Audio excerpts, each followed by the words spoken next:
pues no sé si fue yo la única que lo noté o tal vez lo interpreté mal, pero creo que la decisión de haber ido los dos al bosque a tener una diferente crianza de los hijos fue de los dos.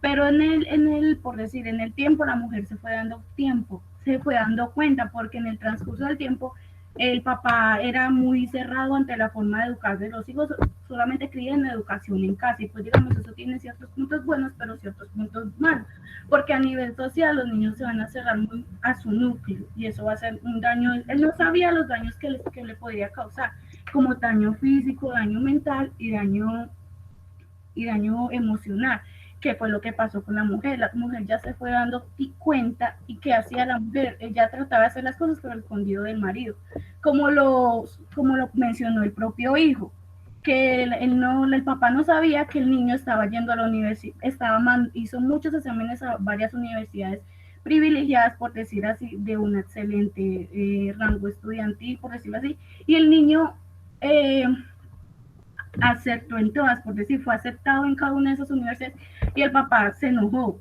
Eso es algo como ilógico. Él dijo que no se necesitaba de ninguna educación, que porque ellos hablaban más de 6 idiomas, que son políglotas, sí, pero digamos, ellos sabían mucho conocimiento teórico, pero de social no estaban nada.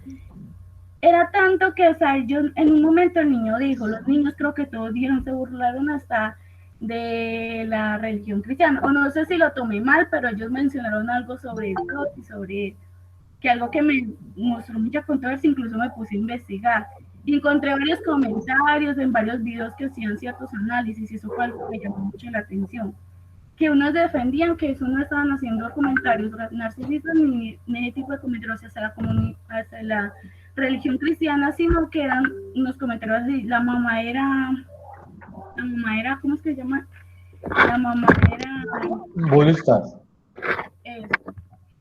También mencionaban mucho del hecho de que la mamá quisiera que las cenizas las tiraran en el inodoro.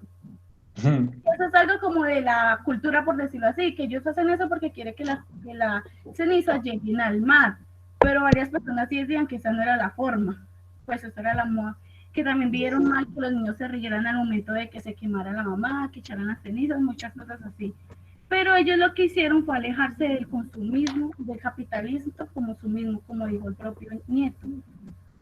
Y eso fue algo que no entendían los abuelos, pero tampoco el papá, porque a lo último fue después de ver que se murió la propia mujer con un problema psicológico, así como cayó en cuenta en el momento en que la niña se cayó por el techo, que él realmente le estaba ocasionando tanto un bien a los hijos como un mal. Muchísimas gracias, Camila, por tu apreciación. Y bueno, creo que la idea es como ir construyendo diferentes visiones sobre ello. Yo no creo que haya una única versión válida. Creo que todos tenemos como diferentes apreciaciones, y alrededor de que cada uno escucha la interpretación que tiene la película, podemos tener, digamos, como una idea como general de lo que pudimos ver. ¿Alguien más que tenga alguna apreciación de la película, El Capitán Fantástico?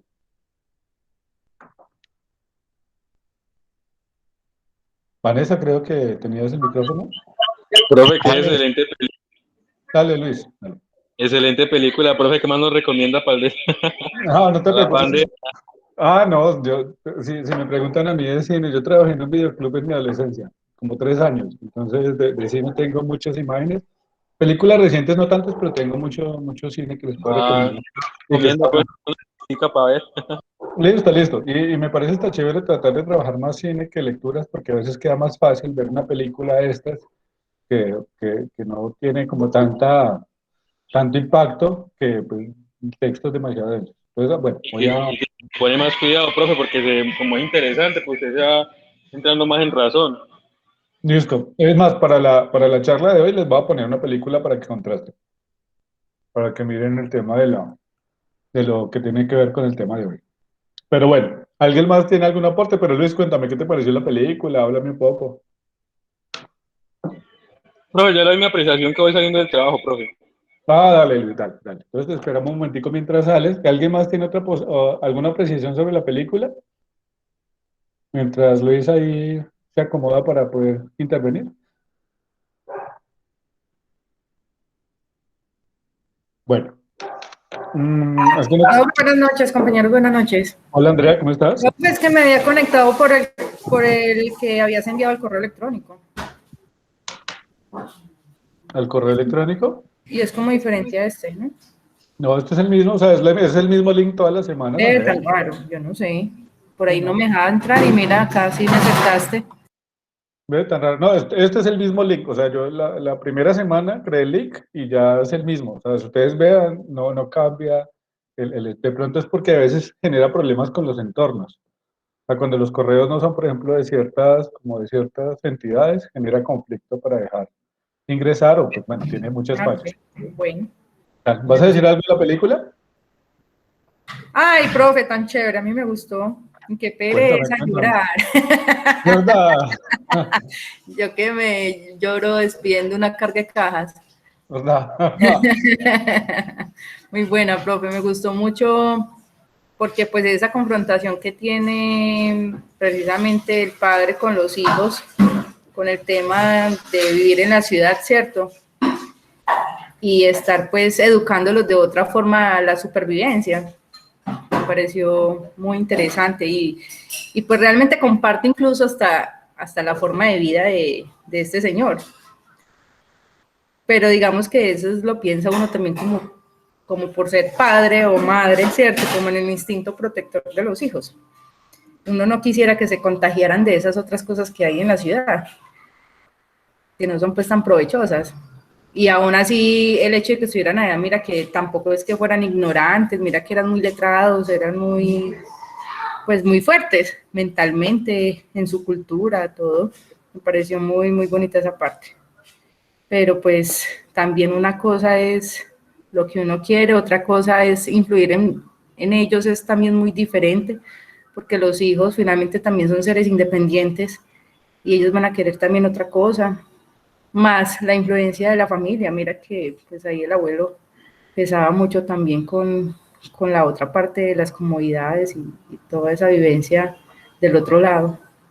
Y ese abuelito pobre que tenía, ¿no? Además, bien pobrecito. Sí. Sí. No, y mira que Andrea lo que dices es muy interesante en el sentido que nosotros a veces también tenemos una idea muy idílica del campo, ¿no? Entonces, no, que es que eso es un lugar perfecto, y no, mira que lo salvaje es difícil, o sea, creo que la película permite mucho eso, o sea, mostrar como las dos opciones como extremas, digamos, que hay entre la ciudad y el caos, pues bueno, lo que vivimos, creo que eso no hay que explicarlo demasiado porque es nuestro día a día, pero es otro extremo de la selva, el de estar totalmente aparte, pero que eso no es tampoco un relato pues de los hermanos Grimm, un relato mágico, sino que eso también es difícil para los niños. Mira lo que pues, lo que han dicho los que ya han intervenido, Jennifer y demás, o sea, no es, no es chévere necesariamente porque pues está el tema de la sociedad, de la necesidad de socializar, entonces el chico que no sabe cómo cortejar y sale ridículo, yo creo que esta chica lo ve como este loco, pero creo que la película nos permite mostrar eso, o sea, como esos contrastes. ¿Vas a decir algo, Andrea? Y lo peor, yo me la estaba viendo y mi hijo le dio por sentarse en ese momentico a vérsela conmigo, justo en el momento en que el niño le empezó a preguntar qué era el sexo y bueno, y todo eso. Y a mi hijo es que, ¿qué es eso? Y ya no puede ser. Me adelanté una parte. Cortemos acá esta parte. Horrible. Ay, cuando salieron desnudos, que me muero. Eres que no borrar esta imagen de mi mente. Mi hijo tiene 7 años. Ya. Entonces fue muy gracioso y yo, ay, bueno, ni modo, pero realmente son cosas que pasan, pues, y ese es el ser humano, así, tal cual. Epa, muy bien, Andrea, y fíjate que de todas maneras es una película muy familiar, porque lo que está mostrando, lo está mostrando cosas de nuestra naturaleza, ¿verdad? Finalmente el tema del miedo a la desnudez es algo que imponemos nosotros, es más, el tema hasta de la misma mirada, bien sea moralista o bien sea hipersexualizada, pues uno es el que le pone esa mirada, no necesariamente la tiene, pues somos así, ¿no?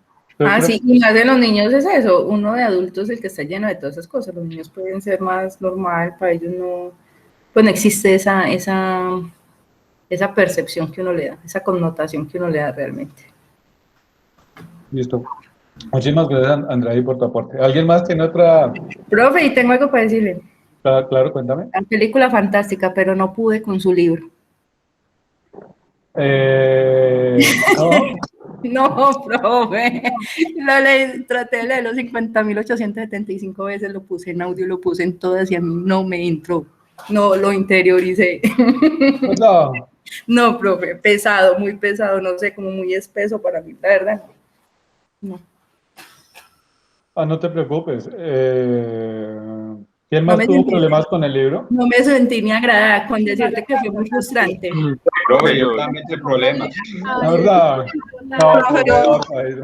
En serio, todo el mundo, yo pensé que yo era la única, me sentía toda No, única. No, pero yo me perdía cuando hablaba sobre nombres de actor, pues, de autores o referencias, y entonces yo como que me perdía ahí otra vez, volví a querer el hilo, y yo leía y volvía y leía, profe, y uy, no, sí fue complicado como para yo poder entenderlo. Pesado.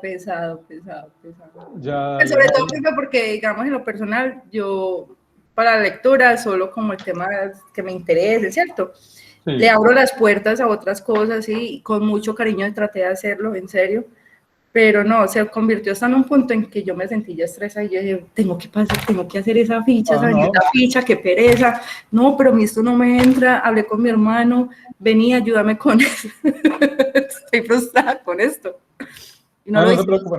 No, No, pero dale. No me entró. no hay ningún problema. Lo que sí les hubiera hecho es que hubiera pasado eso, me hubieran dicho, para poner otros tipos de lecturas. Podríamos trabajar Galeano, que hemos leído acá, el mismo texto que de hoy.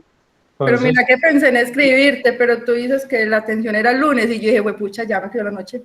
Profe, pero buenas noches, profe. Profe, pero cuéntame. usted nos comentó que, o me comentó a mí que esa presentación definitivamente quedó para el viernes, ¿cierto? Para el próximo viernes. Para este viernes, sí tiene plazo, o sea, como es la cuarta semana, tiene plazo hasta este viernes para entregarlo. Ya tengo una semana más de martirio. Pero tienes esta semana completa. No, profe, pero sí te iba a pedir entonces ese favor, porque yo sí, con toda sinceridad, no lo hice por eso, o sea, me sentí que no. Y hoy, pues como tú dices que el horario era hoy lunes, para poder consultarte, entonces estaba esperando esa oportunidad de decirte como de otra forma, en qué lo podía leer, bueno, no sé. Más útil. Yo busqué videos en YouTube, en serio, y no. ¿Hasta cuándo hay plazo esa, profe? Dime, Luis. ¿Hasta cuándo hay plazo la del libro? Hasta el viernes. Hasta este viernes, como es por semana, apenas hasta este viernes. Pero me dice Andrea, y bueno, Andrea, y que creo que es la voz del pueblo de este espacio. Pues no soy la voz, pero como que muchos estaban en la misma. Sí, ya que además es la representante de este seminario, que tiene pues como dificultades con el texto, porque de verdad es un texto denso, eso yo lo sé. Entonces no hay lío, eso va a dar varias opciones. Los que ya hicieron la ficha o están elaborando la ficha y han podido trabajarlo, sigan con eso y tienen plazo hasta el viernes para entregarlo, no hay lío, o sea, no hay dificultad con ello.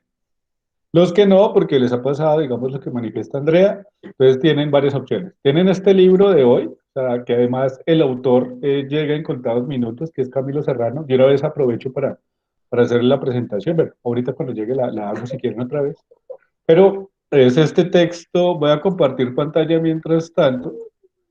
Ahí está. Camilo es un historiador muy, digamos, como de la Universidad del Valle. Es que no quiero repetir la presentación. Pero aquí está el texto de él. Es un texto, digamos, relativamente corto. Fíjense, pues, serán que por ahí 4 o 5 páginas. Además, es un texto muy preciso porque es un análisis sobre el tema del clientelismo en Palmira. Pueden hacer la ficha sobre ese texto. Y como van a tener a Camila ahorita, de pronto alguno ha podido leer el texto, entonces pues no hay excusa porque el mismo autor va a estar acá, o sea que básicamente tenemos como todas las herramientas y cualquier duda pues yo puedo como consultarle a Camila o conmigo porque el texto lo conozco bien de alguna manera. Entonces tienen ese texto los de... Dime, Julián. Profe, Dime. Profe, y de pronto pues para que nos hiciese un favor, profe, para la próxima, tratar de montar los videos como a tiempo, profe. Pues, no. Reconoce, profe, que nosotros, o sea, los que trabajamos, los que mantenemos trabajando, solamente tenemos como los sábados o los domingos como para de pronto mirar eso y volver a interiorizar la clase, ¿cierto? Pero entonces hemos visto que han faltado ya 2 videos, por ejemplo, este video no lo pudo usted montar Entonces, a ver si de No. pronto nos podría colaborar con eso lo más pronto posible. O sea, los que de pronto sí nos apoyamos en los videos, profe.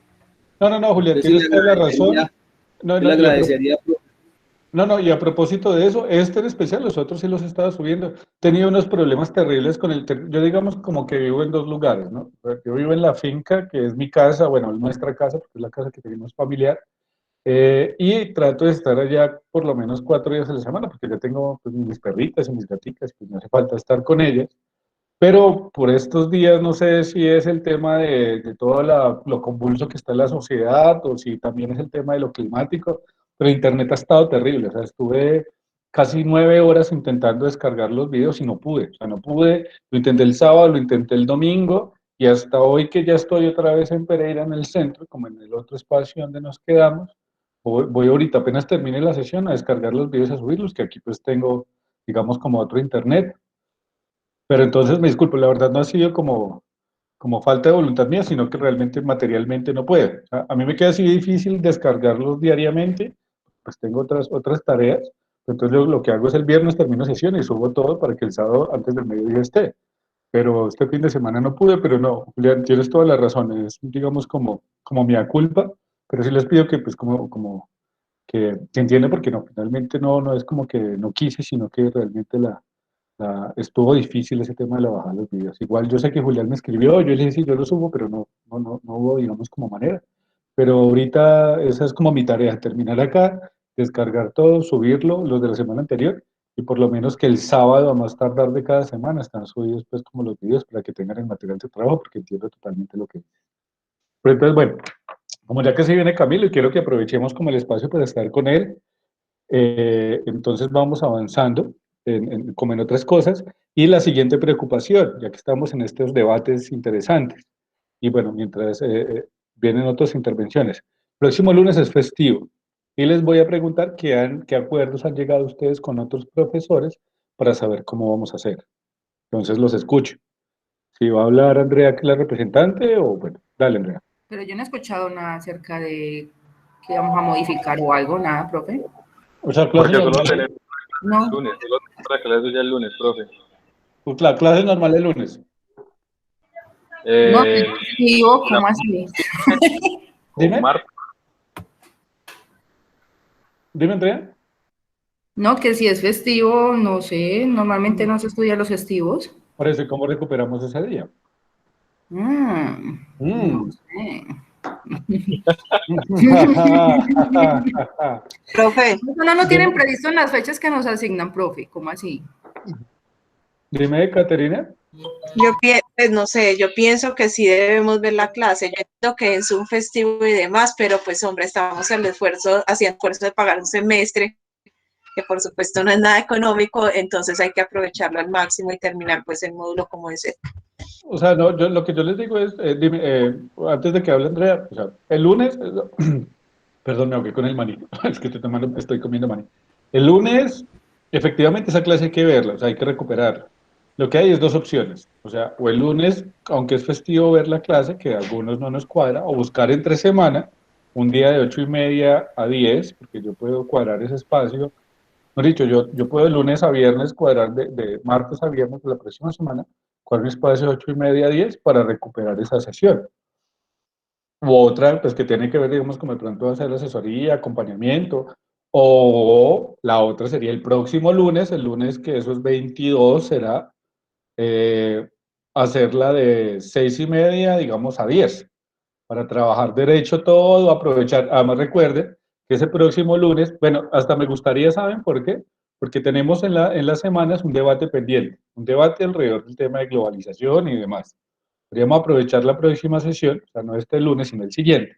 Traer una primera parte, pues, como todo el derrotero teórico que yo trabajo, las 2 primeras horas era, y las otras 2 horas, aprovechar para hacer un debate, para darle un poco más de dinámica al espacio. Ustedes me dirán, o sea, estoy aquí, digamos, para que le discutamos.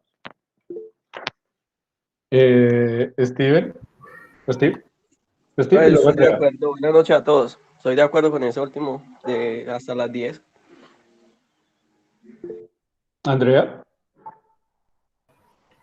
Profe, yo también estaría de acuerdo con esa de que hiciéramos derecho, hasta las 10. O si tú tienes disponibilidad y los compañeros también, el lunes festivo no tendría problema. Realmente uno pues se programaría también para eso. Porque entre semana creo yo que algunos de pronto ven clases los miércoles, los jueves y va a ser un poco más complejo organizarlo entre semana. Entonces, pues ya queda en consideración de los compañeros también por cuál vote. Luis Santibáñez, Sebastián. Yo estoy de acuerdo hasta las 10, profe, me quedaría bien igual festivo y pues estoy de acuerdo hasta las 10. Sebastián. Pero yo estoy de acuerdo, es hasta las 10, pues ya que por el tema de mi trabajo, pues como trabajo en Alcosa, ya el festivo se trabaja normal y como están pendientes mis horarios, ahí ese día me lo modificaron para trabajar hasta tarde. Entonces me quedaría perfecto el de hasta las 10. Listo, muchas gracias, Julián. Sí, profe, yo también creo que hasta las 10 ese día, profe. Listo. Interioricemos bien el tema ese de la globalización, pero que hagamos los debates, ¿cierto? Con la participación de nuestros compañeros. Bueno, muy bien, y muy pertinente también tu aporte, Julián, en algo. Entonces quedamos, creo que por las intervenciones, que iríamos el próximo, y una vez les pongo aquí, el próximo lunes 24 de mayo, de 6:30 a 10 p.m. Entonces, trabajaríamos con dos elementos. La primera parte, pues la parte teórica que siempre como oriento yo, y una segunda parte y un debate. ¿Cuáles son las condiciones del debate? Que ese debate, recuerden que es parte de la nota, o sea, es parte del parcial. Entonces, que todos puedan, y todos y todas puedan participar del debate, que podamos pues generar un espacio muy chévere de trabajo, podamos, digamos, como ir definiendo varios elementos, y con eso también tenemos pues el próximo fin de semana para descansar un poco, para reflexionar, para relajarnos. Entonces, si quieren, ya quedamos así. Pues descansamos el próximo lunes y el siguiente, doble Profe, jornada. Dime, Caterina. ¿me recuerda por favor el debate va a ser sobre? El debate sobre lo que hemos visto hasta ahora, sobre el tema de globalización, sobre el tema de Occidente, Ok. alrededor del tema incluso de la película que vimos. Vamos a ver otra película. Es más, aprovechemos el espacio. La siguiente película que vamos a ver se llama Relatos Salvajes, no sé si la conocen. Yo no la he visto, profe. Bueno, Relatos Salvajes es una película argentina del 2014 que muestra todo ese lado oscuro de nuestra sociedad. Es una película de humor negro. Ojo, esa no es tan familiar porque puede que tenga algunas cosas un poco densas. Eh, Esa se consigue también relativamente fácil. Entonces aquí se las pongo. Es con Ricardo Darín, pues que tiene toda una, digamos, como una muy buena, ¿cómo es que se llama? O sea, tiene muy buenas personas, muy buenos actores y actrices. Y además Relatos Salvajes tiene una cosa que creo que les va a gustar mucho, y es que no es una película, sino que son como cortos, o sea, son varios relatos. Y los relatos consisten en como ese nivel de saturación o estrés que tenemos nosotros como sociedad. Creo que no está en YouTube. Hay una versión española y una versión argentina. Les recomiendo especialmente la versión argentina, que es la que yo vi. Me parece que es como, además de la Profe, original. y usted la tiene ahí para que nos comparta el link, no haga el favor. Voy a buscarla acá. Yo creo que sí se consigue fácil. Los, los que los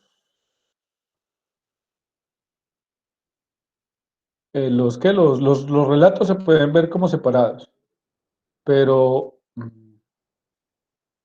voy a mirar aquí en Pelos Play. Aquí está, por ejemplo, aquí les pongo la encontré de una, apenas la puse. Les voy a poner acá. Igual si la pueden conseguir, pues mucho mejor. Pero, pero mientras tanto les pongo aquí el link por mí. ¿Les parece? Apenas terminemos, se los envío también por, por el WhatsApp. Pero miren que aquí ya encontré la película como en buena calidad. Relatos Salvajes, para que la miren, y es una película que también muestra todos esos como elementos poco conflictivos de nuestra sociedad actual, el tema de la ira, el tema de la envidia, depende de sus sensibilidades, se pueden reír, se pueden estresar. A mí me parece que es una película en la que podemos versar mucho y que parte también del debate del tema de la contemporaneidad, o sea, cuál es nuestra nueva sociedad que estamos viviendo. Entonces, ahí para que la tengan propuesta, al final, con lo que decía, mm, creo que era, eh, creo que era Santiago, que decía Santiago, que quería, pues, que le había gustado mucho. Entonces, Luis Santibáñez, perdón. Entonces, voy a estar cada sesión pasándoles películas para que las vean. Puede que, pues no es obligatorio, no les voy a pedir nada en específico, sino que nos pueden permitir como hablar un poco y le dan como tal vez más fuerza al tema.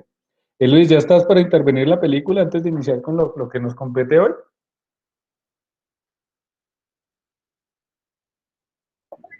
Profe, no, en el momento no, profe. Listo, bueno. Aquí acaba de llegar Camilo Serrano. Entonces vamos a iniciar con el tema que nos compete el día de hoy, en la tarde o noche de hoy. Entonces, primero que todo, pues, les hago una presentación de Camilo Serrano. Él es historiador de la Universidad del Valle. Tiene un magíster en la ICESI, también ahí en el Valle, y actualmente se encuentra desarrollando el doctorado en la UNAM en México. Fue profesor en la ICESI, bueno, ha sido un investigador social, pues que ha tenido un recorrido creo que muy interesante alrededor del análisis del conflicto social en Colombia, alrededor de, digamos, como unas investigaciones especiales. Y la noche de hoy nos va a compartir esa investigación que les puse en la plataforma y que les envié también por WhatsApp alrededor del clientelismo.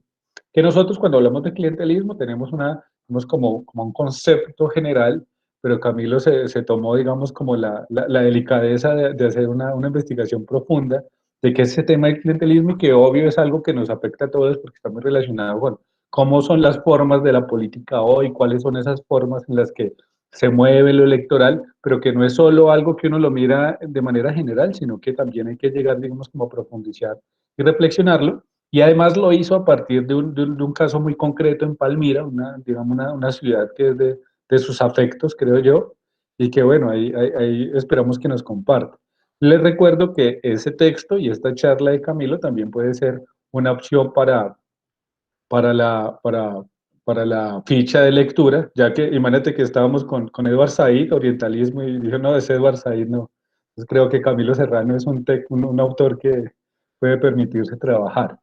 Entonces nada, les digo, Camilo nos va a acompañar un buen rato, aprovechemos pues como para escucharlo, muy agradecido que me pueda dar pues como este espaciecito acá, y preguntas y demás, yo igual voy a estar aquí como moderando el espacio, y nada, Cami, qué alegría verte, y espero que podamos aprovechar muchísimo tu sesión. Te cuento que estamos grabando porque todas las charlas las estamos subiendo aquí a la plataforma, entonces, dale, aquí estamos con él y cualquier cosa pendiente. Hola Eduardo, y bueno, un saludo y buenas tardes, buenas noches ya a todos los asistentes. Pues bueno, mi nombre es Camilo Serrano, seguramente habrán leído como el documento que se envió. Yo estoy desde México y bueno, estos días tan difíciles y tan complejos, pues les envío un saludo pues como de compatriota en el exterior que está pendiente de todo lo que pasa en el país, de las noticias, de lo que ha ocurrido en Pereira, en fin, bueno, son días complejos en donde como que hay días que nos alegramos, el otro día nos bajoneamos y demás, y bueno, y todos andamos como muy pendientes de lo que pasa y nos descoordinamos, así que, por ejemplo, hoy llegué a las 7 de la mañana al meet de esta reunión y bueno, estamos todos así, espero me disculpen. Y bueno, pues básicamente mi interés hoy es hablar un poco sobre, bueno, pues yo soy, sí, efectivamente soy palmirano, actualmente estoy haciendo mi doctorado en ciencia política en el CIDE de México, desde donde les hablo, y me interesan, pues bueno, soy historiador, pero ahora estoy como en esta línea más politológica. Me interesa mucho la política subnacional, o sea, no la alta política de lo que pasa en el Congreso, sino cómo se moldea la política y la cultura política en el plano chiquito, por decirlo así, en donde estamos nosotros, en los municipios, en los departamentos y demás. Y en ese marco vengo a presentarles una parte, digamos, una parte de lo que yo trabajé en mi maestría en la universidad ICESI sobre la relación entre clientelismo y formas de organización. Sabemos que pues, este es un horario que puede ser difícil, pero con mi experiencia hablando de estos temas me he encontrado que si bien inicialmente puede parecernos un tema no trascendental y quizá aburridor, con lo que nos encontramos es que este tipo de relaciones que conocemos como clientelismo, pues las encontramos en todo lado. Entonces, a pesar de que en un momento inicial quizá nos pueda parecer aburridor, lo cierto es que estas son cosas que nos tocan en nuestra vida diaria, en nuestros barrios, en nuestras veredas, y pues en últimas todos tenemos mucho que hablar y mucho que contar sobre esto. Así que, bueno, si cualquiera de ustedes quiere intervenir, quiere contarnos algo, pues bienvenido sea. Yo estoy súper metido en este rollo, es algo que me apasiona mucho, el poder investigar estos temas. Y pues cualquier cosa me interrumpe en cualquier momento, no tengo ningún lío. He tenido algunos líos con el internet hoy, entonces quisiera preguntarles si me están viendo, porque no me permite verme la aplicación. Y ya voy a... ¿Sí? Cindy. No, que sí lo estamos viendo. Perfecto, muchas gracias. Y voy a compartir una presentación. La presentación es como una invitación de reflexiones que podemos hacer, como una guía, pero no es algo, no se sientan que es como, ay, hay que parar a copiar lo que el profesor está diciendo y nada parecido. No, es más digamos, siéntanse que estamos tratando un tema muy informal de algo, de lo que curiosamente posiblemente ustedes sepan mucho más que yo, porque esto es un tema que ocurre en todos los barrios y en todo el país. De hecho, es una característica grande de nuestro sistema político. Entonces voy a compartir pantalla. Denme un segundo. Y les voy a pedir que igual me confirmen si se está viendo bien. Sí, señor. ¿Se ve grande o ahí? Se ve. ¿Pueden ver sin lío como una presentación grande o no? Sí, Cami, estamos viendo la presentación. Clientelismo y formas de organización, una comparación, Camilo Serrano Corredor, dice. Vale, perfecto. ¿Y si muevo, se mueve? Sí, señor. Perfecto, qué pena. Son preguntas que nos sobra hacer. Bueno, pues básicamente, más que un tema, yo quiero, o digamos, más que una exposición magistral, quiero comparar dos cuestiones, y es, vamos a hablar de un concepto que es clientelismo y de una práctica que son las formas de organización, ¿no? Antes de seguir con esto, yo quisiera abrir el micrófono para que ustedes me cuenten qué piensan que es el clientelismo, qué es lo que sí, o no tiene que ser la respuesta más académica del mundo, simplemente cuando perciben la palabra, cuando la oyen en los medios, ¿qué piensan que es? Buenas noches. Sí, dale, Julián. Sí, señor, cómo no. Mucho gusto, Julián Pulgarín, Camilo. ¿Cómo estás? Camilo, pero antes de intervenir, yo tengo unas inquietudes pues al respecto, porque prácticamente uno de mis capítulos de la vida ha sido desarrollarme en el sector político. Ajá. De la Virginia Risaralda, ¿sí? Ah, buenísimo. Y también soy de Palmira. Vea usted, paisano, vea. Del barrio Rivera Escobar. Para que vea, Camilo. Yo soy de Libertadores, sí. Vea donde nos venimos a encontrar. Para que vea, sí, señor. Entonces, por ahí tengo unas inquietudes y al respecto del documento que usted nos envió, pues que más adelante le haré mis anotaciones, ¿no? Perfecto, no hay ningún problema. Sí, pues lo del clientelismo, pues eso se puede interpretar de muchas cosas, y más que todo ahorita este tema político que estamos viviendo, que prácticamente eso es un hecho en todos estos ir y venires de la política. Ya se maneja todo de esa forma, o sea, la tendencia a favorecer sin ninguna justificación a determinadas personas u organizaciones, ¿sí? Entonces ese tema, la verdad que es muy denso, ¿no? Sí. Porque prácticamente ahora es como se maneja todo lo político, lastimosamente. Y lastimosamente hay un concepto por ahí en su documento donde habla que el tema del clientelismo y hay un tema ahí de meritocracia que debería ser por méritos, todo este tema de puesto y todo, pero la meritocracia la define usted como con un concepto para conseguir votos. Y pues de pronto no sería como tampoco lo ideal porque sí, claro. cuando uno se viene de un sector o se define como un sector social, nosotros buscamos casi siempre la meritocracia es por la hoja de vida, el concepto que se tiene de un buen servicio público, ¿sí? Y social. Entonces, de pronto todo eso nos tiende como a confundir un poco, aunque todo ese tema se define así, clientelista, ¿cierto? Eso es como lo está manejando en estos momentos todo este tema de la política, lastimosamente en Colombia. Muchas gracias, Camilo, y entonces espero ahorita más tarde intervenir un poco más. Perfecto, Julián, paisano, muy bueno encontrarnos por acá. Claro, voy a hablar discúlpame Luis un momentico, voy a hablar de meritocracia, digamos meritocracia entre comillas, un poco de eso me voy a extender quizá más ratico, pero sí, de acuerdo, lo que se pone en práctica en estas prácticas que yo describo en el escrito, obviamente no son meritocráticas bajo el sentido que debe tener la palabra como en una democracia, ¿no? Pero lo que dices es cierto, Julián, y precisamente un poco lo que pretendo hacer yo en este documento es como darle voz a este tipo de intermediarios políticos y conocer qué es lo que ellos están pensando. Y precisamente ahí hay una idea, digamos, una idea de meritocracia que ellos comparten, que no necesariamente es la que existe o la que se plantea como en sociedades democráticas. Entonces, sí, frente a esa discusión vamos a llegar. Me alegra mucho que hayas notado eso. Luis. Buenas noches, Camilo. ¿Qué tal? Yo tenía dos conceptos y acabo de descubrir que no es el que yo tenía. Uno, me decía que clientelismo era clientes de una empresa. Ahora me doy cuenta que son favores que se le hacen, o sea, es como beneficiar a un político. Como que vas por ese lado, lo que quiso decir el compañero y lo que entendí.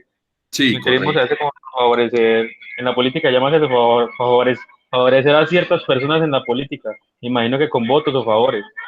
Perfecto, sí, muy bien. Ok, bueno, voy a iniciar esta exposición. Yo creo que la idea no es que como la cosa está típica de las presentaciones donde la gente toma notas. Esto es más, si se quiere, vamos a hablar de una manera muy informal de todo esto, pero... No, Camilo, perdón, sí. Camilo, sí sabemos unos que sí tomamos nota, créame que sí. Ah, bueno, perfecto. Entonces, soy una muy madura ya y le comento eso porque sí me gusta pues tomar mis apuntes y mirar videos pues y todo esto. Ah, bueno. Muy amable, Camilo. Listo, perfecto. De hecho, es que ya veo aquí cómo levantan la mano, es que yo no veía, qué vergüenza. Eduardo, dale, es que yo no veía dónde... Cami, de todas maneras, si de pronto nos puedes pasar las diapositivas para subirles ahí a la plataforma, también sería chévere, para que los tenga como de consulta. Perfecto, claro que sí. Perfecto, no hay lío, Listo, entonces apenas Cami me las pase, yo se las subí a la plataforma. Perfecto. Entonces, bueno, ¿qué te digo? Vamos a partir de una palabra, digamos, que puede ser un poco ambigua, como lo señaló Luis, y es clientela, ¿no? Clientelismo viene de clientela, y digamos, en nuestro idioma es un fenómeno social que se deriva de una estructura que era típica del siglo XIX, momentos previos a la independencia, pero particularmente del siglo XIX, en donde un político tenía una base social que votaba por él y que él la favorecía. Yo quiero detenerme ahí porque hay veces clientelismo es de estos fenómenos sociales que están como en la línea entre lo que es legal y lo que no lo es, ¿no? Puede que, o sea, no es necesariamente ilegal, pero quizá es éticamente reprochable, depende de la legislación de los países, depende de la actitud del político clientelista. Pero la lógica, digamos, de una democracia liberal representativa, como en teoría, como se supone que funcionamos, el juego político funciona de la siguiente manera. Me contaba Eduardo que muchos de ustedes son de administración, ¿no es cierto? Así que seguramente habrán oído o van a oír en algún momento de su carrera de la teoría de juegos. Entonces, si digamos, teoría de juegos, voy a decir una abstracción muy terrible, es más o menos tratar de modelar cualquier situación de la vida social humana, pues, como si fuera digamos, un juego, una apuesta, ¿no? Entonces, en la democracia, en teoría, lo que nos encontramos es el siguiente juego. Yo soy un político y yo le propongo a mis electores un programa político y los electores deciden si me apoyan o no. Cada uno individualmente a partir de la información que tiene, de las posturas ideológicas que manejan y demás. Esto tiene muchas, digamos, dificultades en la práctica, como ustedes saben, eso suele no ocurrir allí, y hay digamos, hay toda una escuela de teóricos que tratan lo que llaman la política distributiva, es decir, cuando la política se sale de ese modelo ideal, en que la ciudadanía independientemente define por quién vota según un programa político, un voto programático, y empieza a votar por una distribución, digamos, no justa de recursos, de información o de servicios. Hay dos formas típicas o tres formas típicas de estas formas digamos, o de estas manifestaciones de política distributiva. Una no la vivimos nosotros, que se llama usualmente por barrel, que la traducción sería más o menos el barril del marrano, el barril del puerco, que era algo que ocurría mucho en la política de los Estados Unidos y de la política, por ejemplo, en Puerto Rico, en los países del Caribe, y era que un político decía, por ejemplo, no sé, voy a hablar de un municipio de Risaralda, Quinchía. Oiga, si ustedes votan por mí, yo me lancé al Senado, si ustedes votan por mí, les voy a garantizar unas cosas específicas para Quinchía. Y efectivamente, yo resultaba electo y saltándome los mecanismos de distribución de recursos del Estado, le daba esos recursos a Quinchía. Eso es lo que se conoce como por barril del puerco, que suele pasar mucho en Colombia con presupuesto de destinación específica, ¿sí? Los famosos auxilios parlamentarios, pero es algo que ahora no es tan común. Y la otra gran forma es lo que llamamos el clientelismo, que de nuevo ya es un intercambio de favores y servicios a cambio del voto. ¿Sí? Entonces, si ponemos eso en teoría de juegos, tenemos un jugador que es el político y otro jugador que es el votante. ¿Qué intercambian? Usted me da su voto y yo me comprometo a darle un favor o un servicio, que usualmente puede ser o un dinero, es decir, la compra de votos, la clásica forma de comprar el voto, o puede ser también el dar un mercado, el dar digamos, un elemento material que no necesariamente... ¿Cómo, Luis? Lastimosamente que lo que me debe hasta por un tamal. Por un tamal, por un ladrillo o por una bicicleta, etcétera, etcétera. Pero hay formas más complejas en donde yo puedo dar puestos o también en donde puedo dar, donde puedo dar favores, ¿sí? Incluso más puestos que favores. Entonces hay una vieja discusión en teoría de juegos, yo no me voy a detener en eso, pero que en nuestro lenguaje coloquial, como lo conocemos en nuestros municipios, pues ese juego es muy peligroso. ¿Por qué es peligroso ese juego? Porque las dos personas pueden torcerse, ¿no? Para decirlo coloquialmente, en nuestra habla popular, es decir, el político puede obtener el voto y se hace el loco, o la persona obtiene el favor y no pone el voto en la urna, partiendo de que el voto es secreto. Ya sabemos que hay políticos o facciones clientelares que pueden tener resultados de los votos secretos de los ciudadanos, pero imaginándonos que efectivamente el voto es completamente secreto, pues esta apuesta es muy difícil de controlar, ¿no? Entonces, en un mundo... Sí, Julián, dale. Pero entonces ahí hablaríamos de la defección, ¿no? O sea, la deslealtad con... Exactamente, defección es el término clásico, digamos, de la academia frente a... Yo hago un acuerdo con usted, yo le digo a Julián, hermano, consígame su voto en su municipio y yo me comprometo, no sé, a mejorarle el servicio de basuras a su barrio. Es un puesto. Si mañana le mejora el servicio de basura a Julián, no vayan a decir que fui yo, pues. Pero a lo que voy es, esta relación es riesgosa.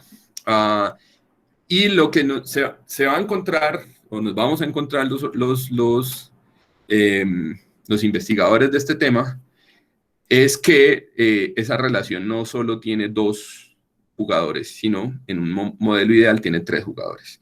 El político, el elector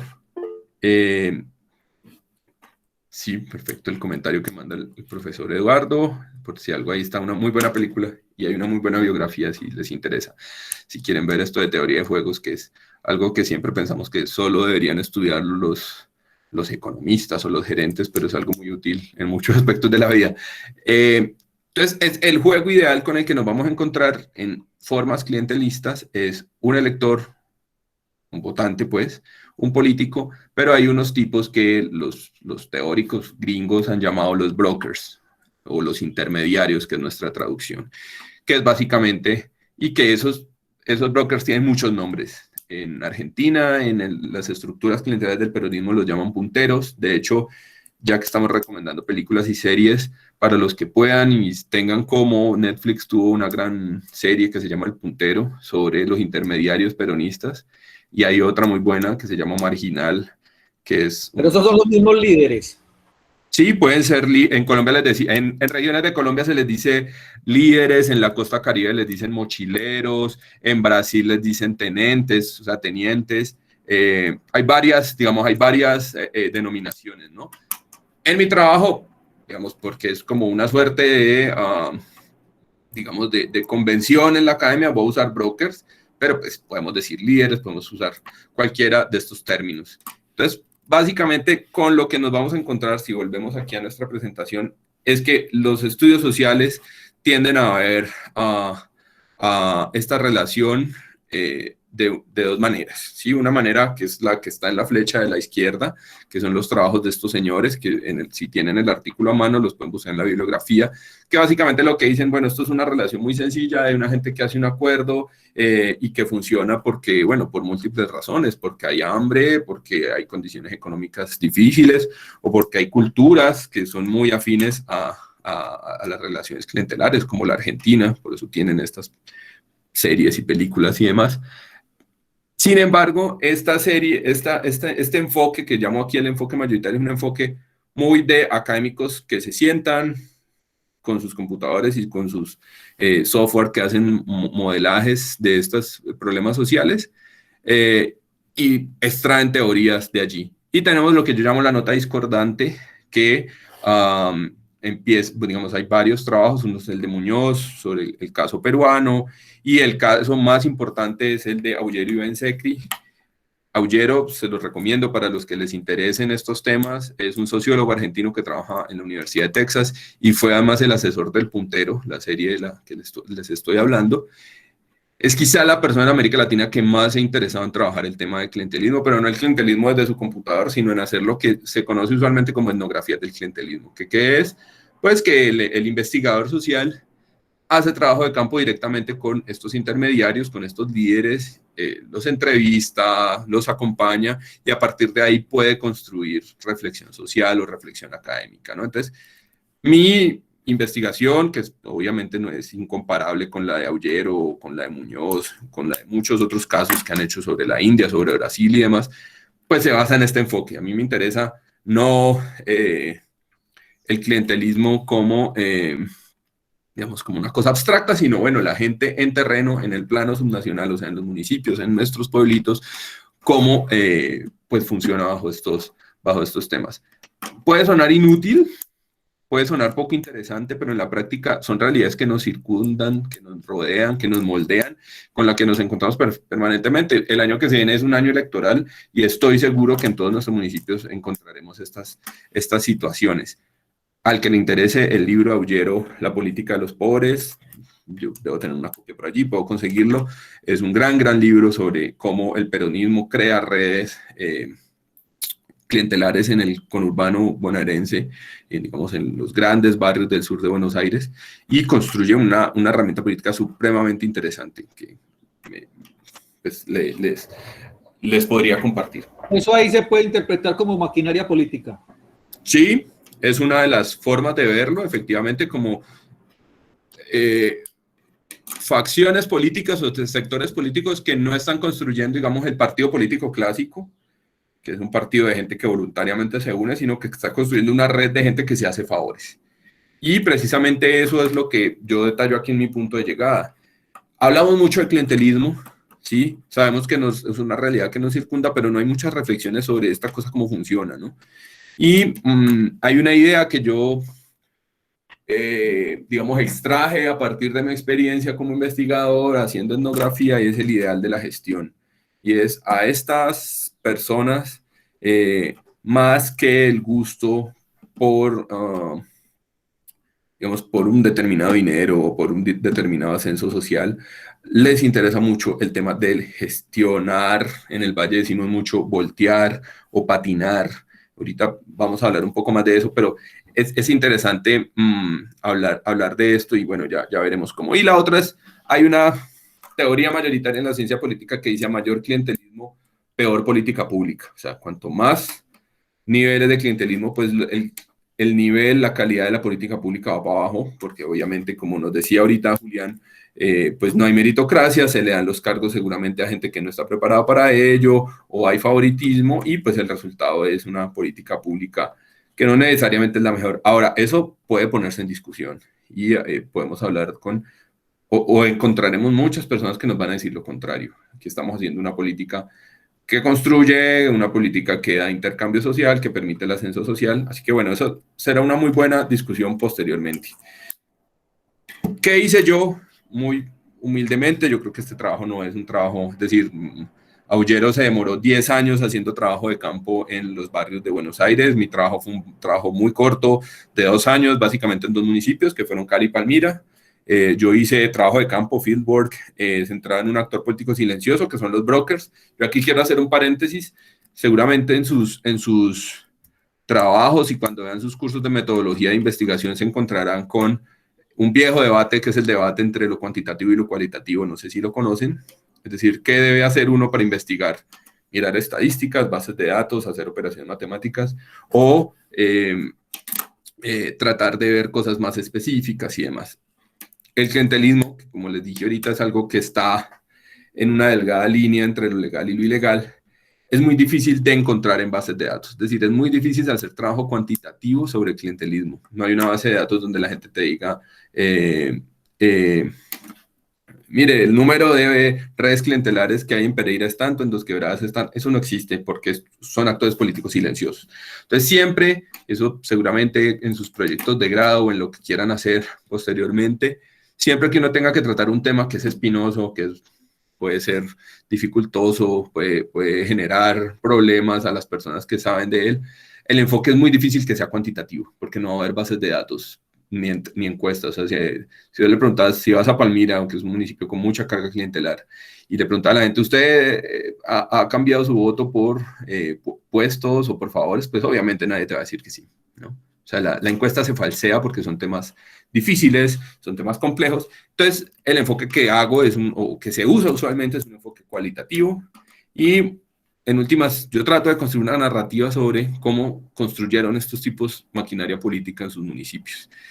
Sin embargo, en la práctica yo me voy a terminar centrando, y esto es interesante para ustedes que están, seguramente deben estar pensando en sus proyectos de grados y demás. Muchas veces uno tiene un proyecto muy bien estructurado, pero cuando va a la realidad se lo cambia. Entonces, lo que yo llamo los acentos termina siendo realmente en lo que me termino centrando, que son las actividades de estos intermediarios, de estos líderes, la forma como se organizan y la forma como hacen campaña. Camilo. Sí. Sí, no, hay un aporte de lo que tú dices, y es como lo que dices es muy coherente con lo que hemos ido trabajando en un sentido. Es que, por ejemplo, en la sesión anterior hablábamos del desarrollo desde la lógica, por ejemplo, de Amartya Sen, y lo problematizábamos en el sentido que la práctica no es como se muestra en la teoría. Entonces, en tu caso, por ejemplo, como una idea de democracia, pues, esa democracia liberal que supuestamente es la que nos guía, pero hay una realidad en la que las formas en las que esto se desarrolla es distinta. Entonces también es eso, o sea, mirar como esa disyuntiva tal vez que hay entre el discurso y la realidad en términos como de nuestras formas de lo democrático. ¿Y por qué, por ejemplo, son actores silenciados? Porque obvio no están en el papel, o sea, no aparecen en la Constitución ni en ningún otro lado, como los brokers, no, aquí están los motores de la democracia, porque obvio son, digamos, la realidad de la democracia están ahí, pero como en la teoría no. Creo que la idea de este seminario es muy adrede por ello. Claro, y no solo en eso, sino también en que yo me encontré en mi trabajo de campo en que, digamos, hay también una carga moral, institucional, en el discurso público, ¿no? Esta gente es mala, esta gente es corrupta, y bueno, obviamente en términos legales y seguramente ético-morales lo son, pero en su lectura de sí mismos no lo son. Es decir, hay cierto, como los brokers son muy, en los municipios en los que trabajé, son muy orgullosos de ser brokers, son muy orgullosos de su movimiento, y hay una cierta lectura moral de lo que están haciendo, y es en últimas nos estamos peleando una oportunidad de ascenso social en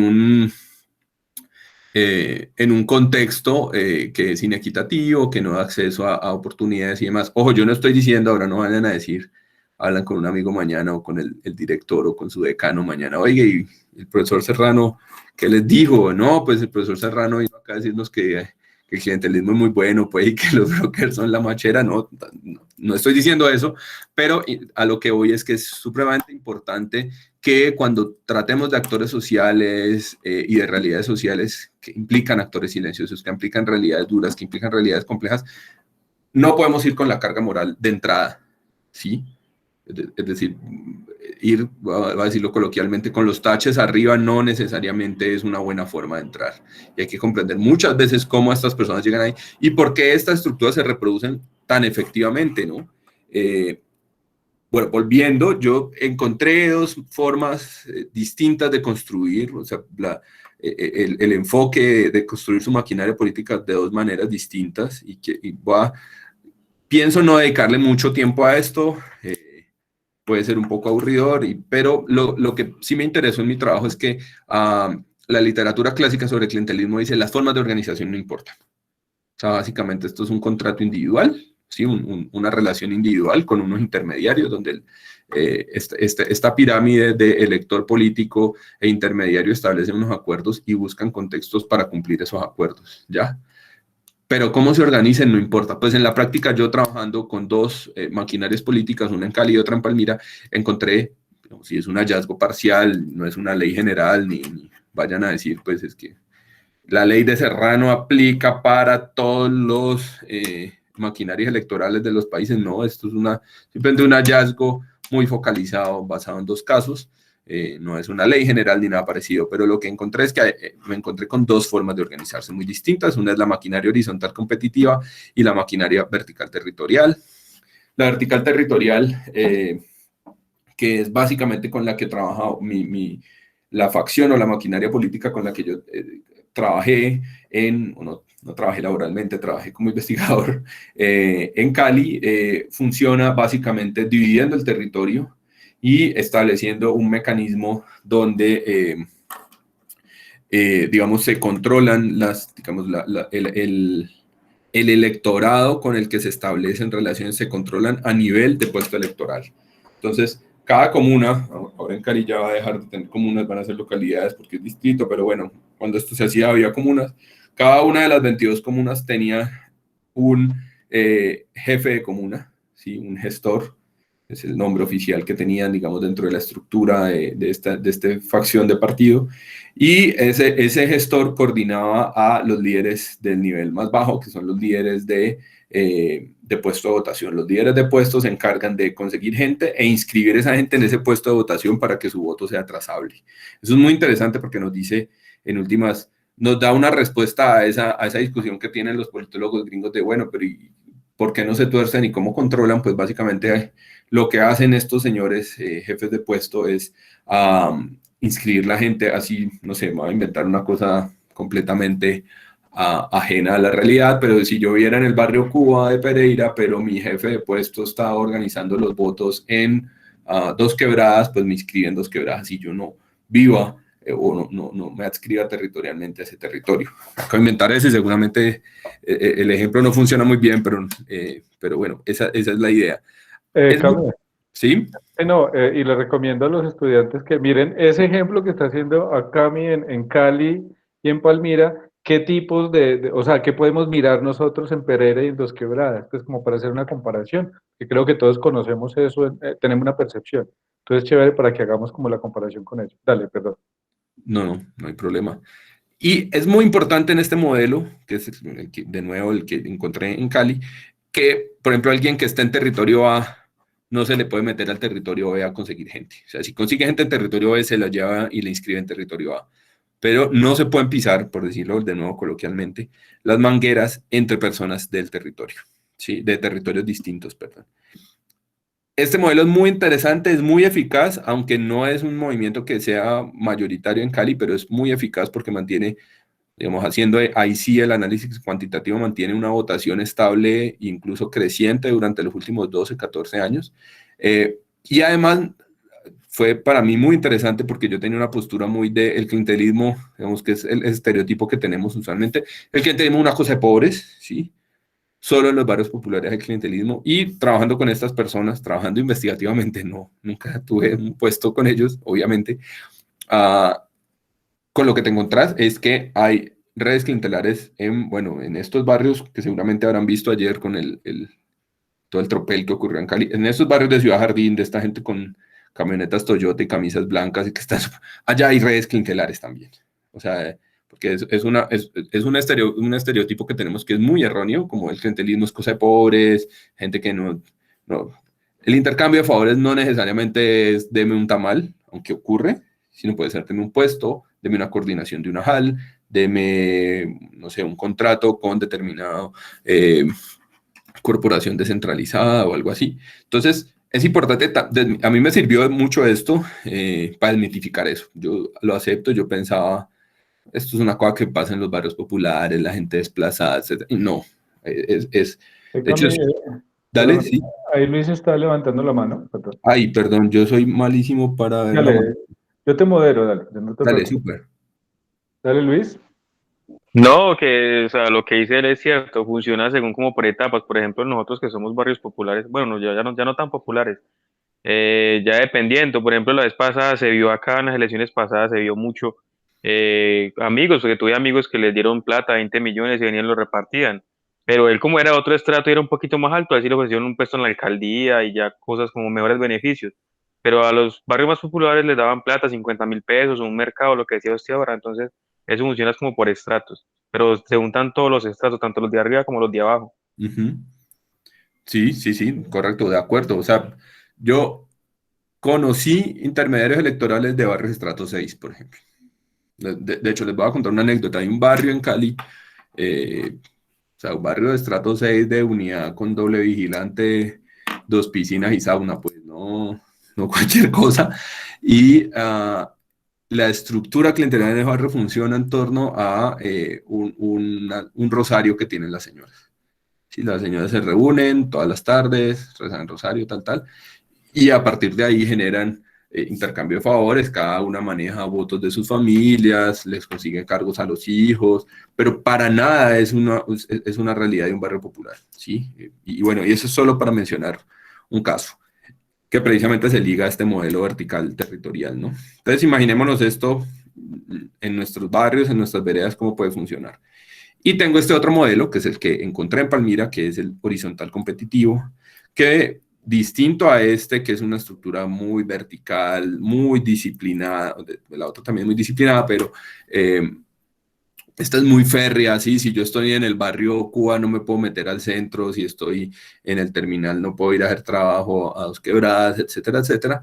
En el horizontal competitivo, que es el que encontró en Palmira, esta estructura de partidos sí tiene esa capacidad de construir un montón de células que tienen unos coordinadores X, Y, pueden ser concejales, pueden no serlo, pueden ser líderes barriales, pueden no serlo, pueden ser pastores, incluso pueden ser personas de los círculos de la Iglesia Católica, no necesariamente curas, pero sí personas que están en grupos de oración y demás. Y estas células, aquí sí se pueden pisar la manguera. Eso es muy interesante porque la pregunta es ¿por qué? Es decir, si yo tengo una célula de, no sé, de trabajadores de la alcaldía, puedo meterme perfectamente a hacer trabajo o a conseguir votos en un barrio donde también hay otra célula. Esta estructura no se preocupa porque la gente compita entre sí. De hecho, ve esa competencia como algo positivo. Ahora, hay que ver que esta estructura, la vertical territorial, es una estructura muy estable, muy eficiente, muy importante, pero no es una estructura que tenga mayoría en el municipio. Cali es una ciudad muy grande, pues una capital de departamento, ahora distrito muy grande, donde no hay mayoría absoluta, ¿sí? Ninguna facción política tiene mayoría absoluta en Cali desde hace, no sé, desde que hay elección popular de alcaldes. Siempre tiene que haber alianzas entre facciones. Nadie, mejor dicho, nadie gana solo la alcaldía de Cali. Entonces estos juegan haciendo alianzas, mientras que estos otros amigos tienen mayoría en el municipio, un municipio más pequeño, con unas tradiciones, una cultura política distinta, etcétera, etcétera, pero ellos sí pueden jugar a la mayoría.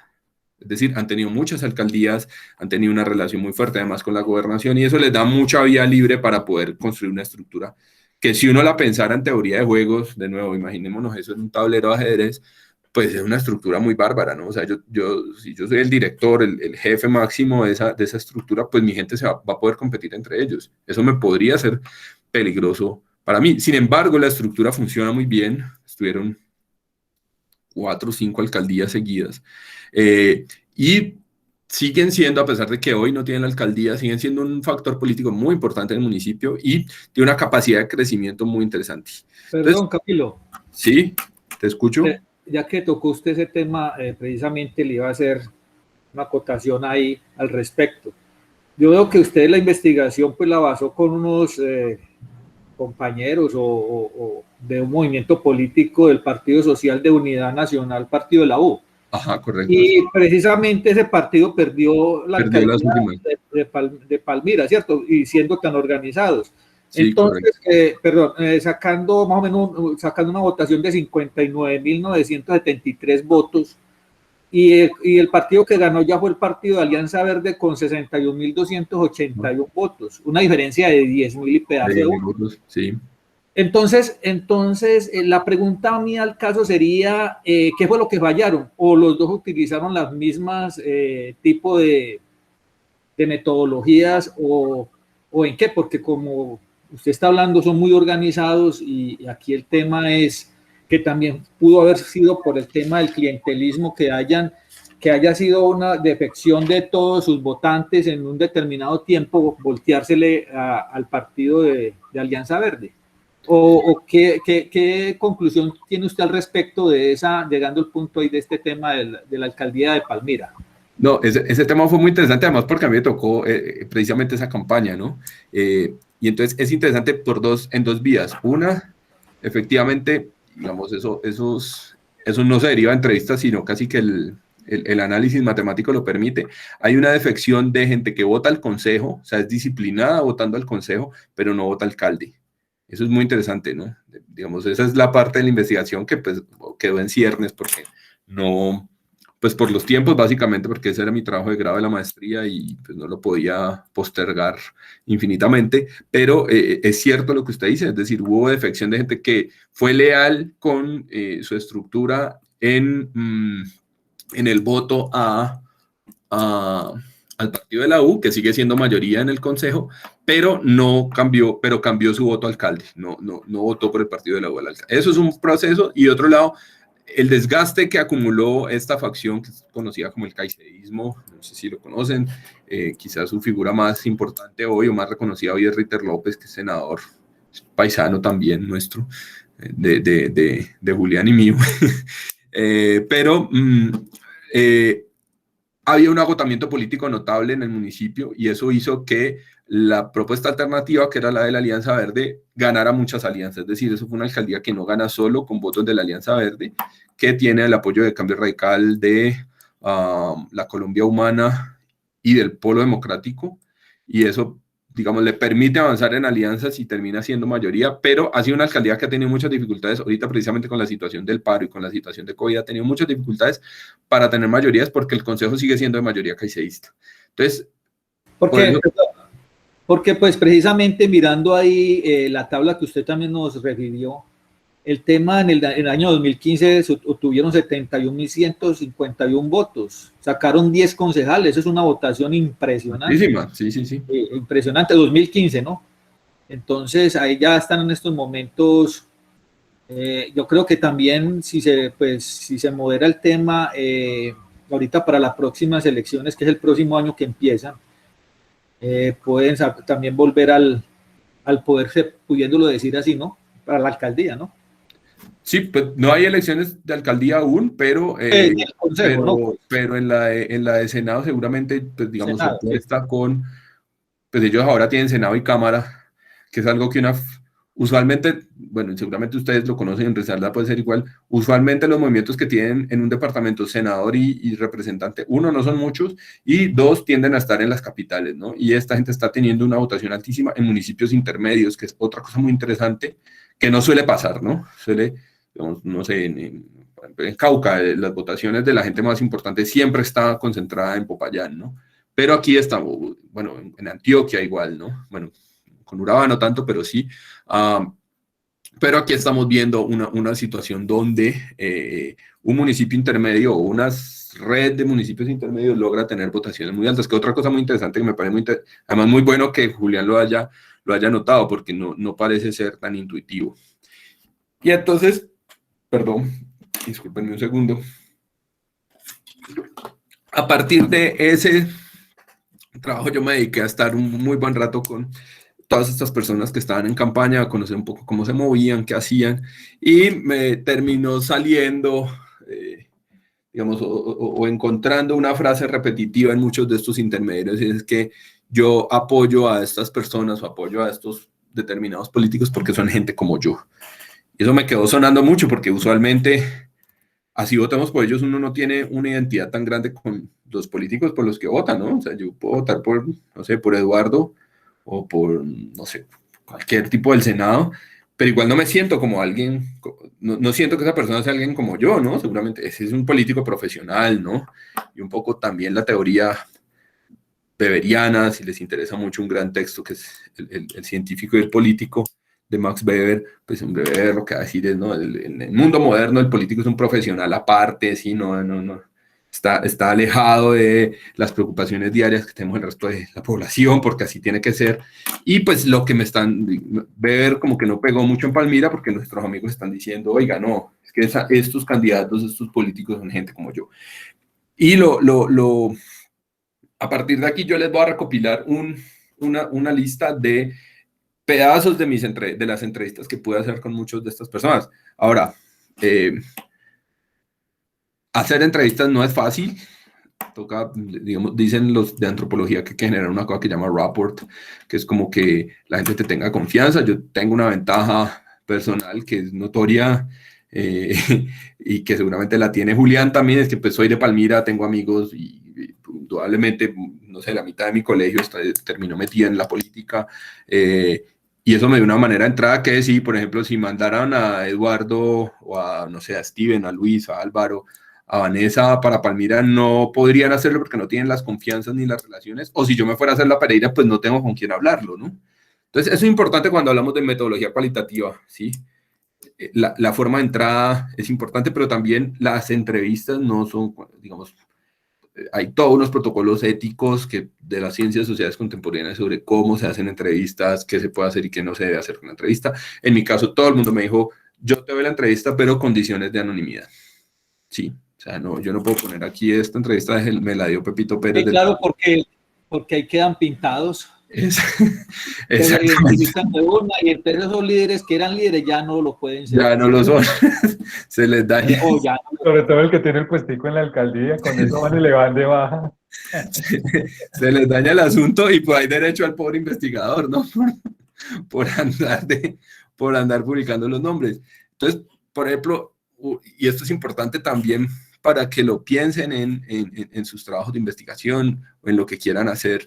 Por ejemplo, la gente que trabaja mercadeo o que trabaja, digamos, en administración, cosas de consumo, estudio de mercado y demás, estas cosas que aplican para este tipo de estudios aplican también para eso, ¿sí? O sea, nadie te va a dar nombres si quieren hablar de preferencias en compras y los estándares éticos suelen ser los mismos.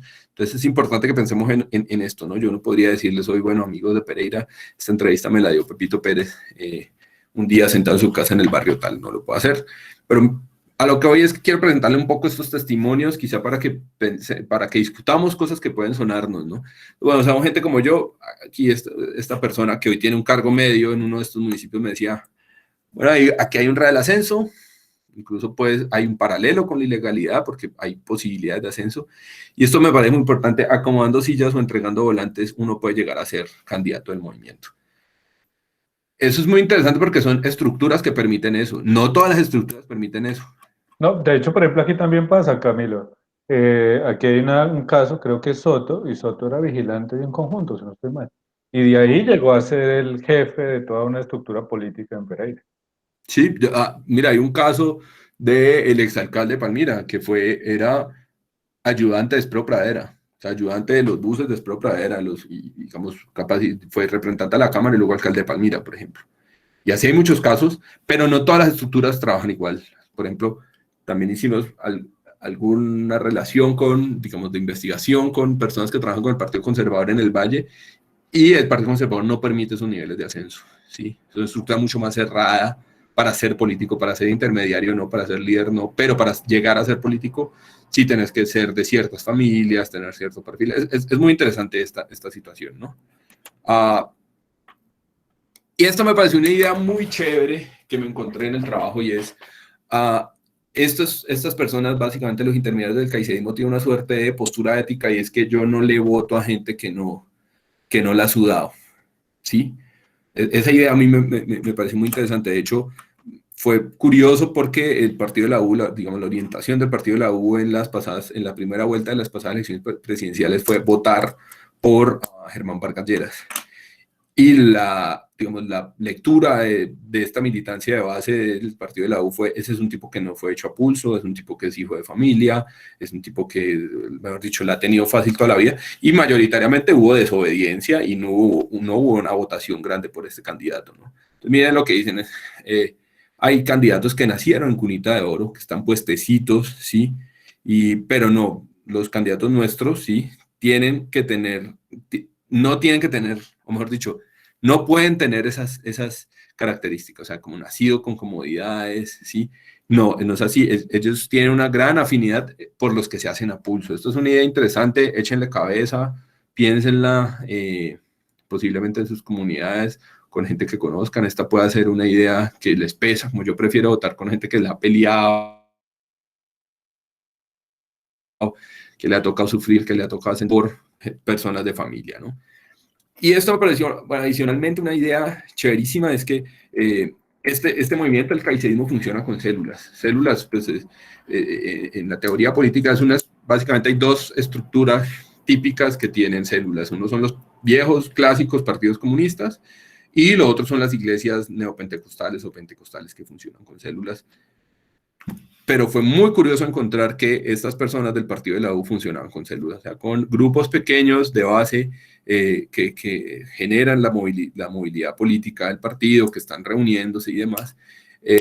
Y bueno, tuve la fortuna de que uno de estas personas, el que me dio este testimonio, era un candidato al consejo en su momento. Dice: mire, nosotros somos una célula desde hace 2 años, fuerte, constante, sí, hemos tenido espacio de representación, ya hemos tenido 2 consejos, digamos, funciona la estructura celular. Y hay un caso que a mí me gusta mucho, que es muy divertido, si se quiere, seguramente Julián habrá comido pan en Megapan, en Palmira, alguna vez en su vida. Hay una panadería en Palmira muy famosa, se llama Megapan.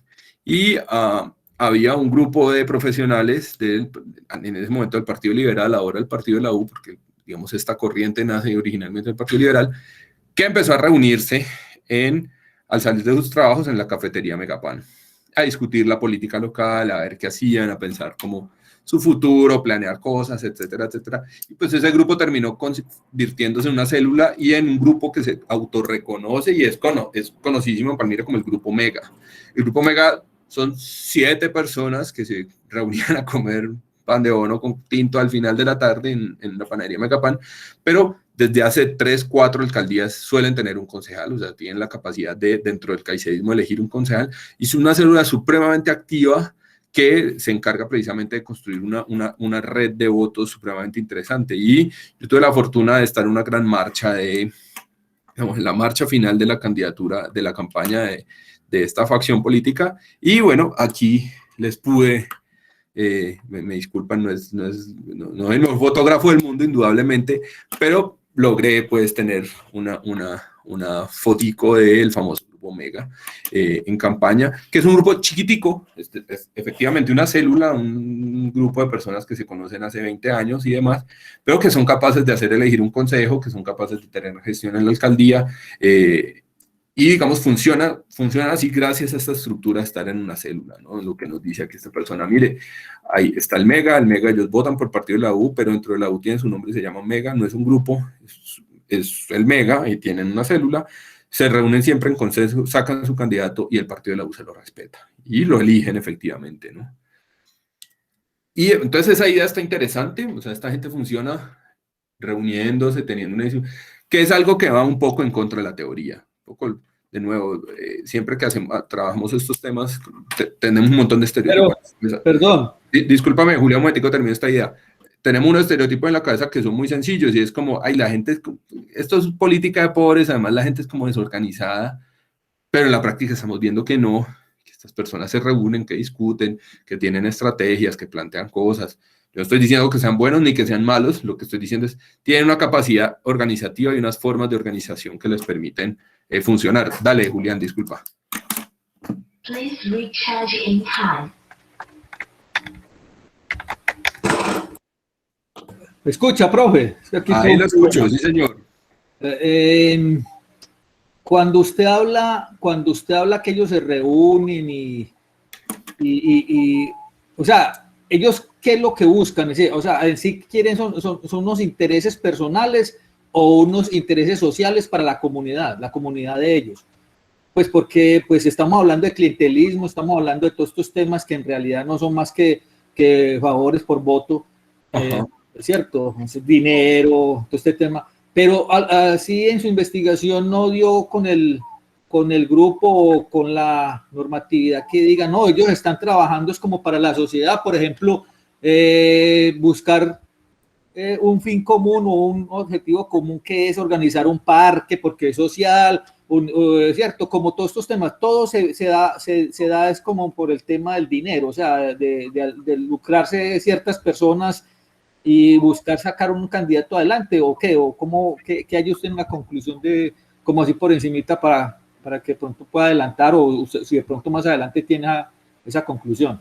Pues mira, Julián, es muy difícil hacerle seguimiento como a unos estatutos y a una estructura formal, porque estos son organizaciones, digamos, o redes de personas que funcionan de una manera informal, ¿sí? No es como, vamos a sacar un acta de lo que estamos haciendo, pues no lo hacen. Pero sí es importante dos cosas que efectivamente estamos hablando o digamos, mi perspectiva frente a esto es, estos son organizaciones que tienen unos intereses y que funcionan en torno a una función de utilidad, es decir, que el grupo sobreviva y que el grupo tenga éxitos en sus objetivos que pueden ser definidos de muchas maneras, objetivos que pueden ser mantener un concejal, o sea, lograr que la facción o la célula sostenga un concejal en el tiempo, o sea, por ejemplo, que el Mega siempre pueda tener un concejal o pasar a tener 2 concejales.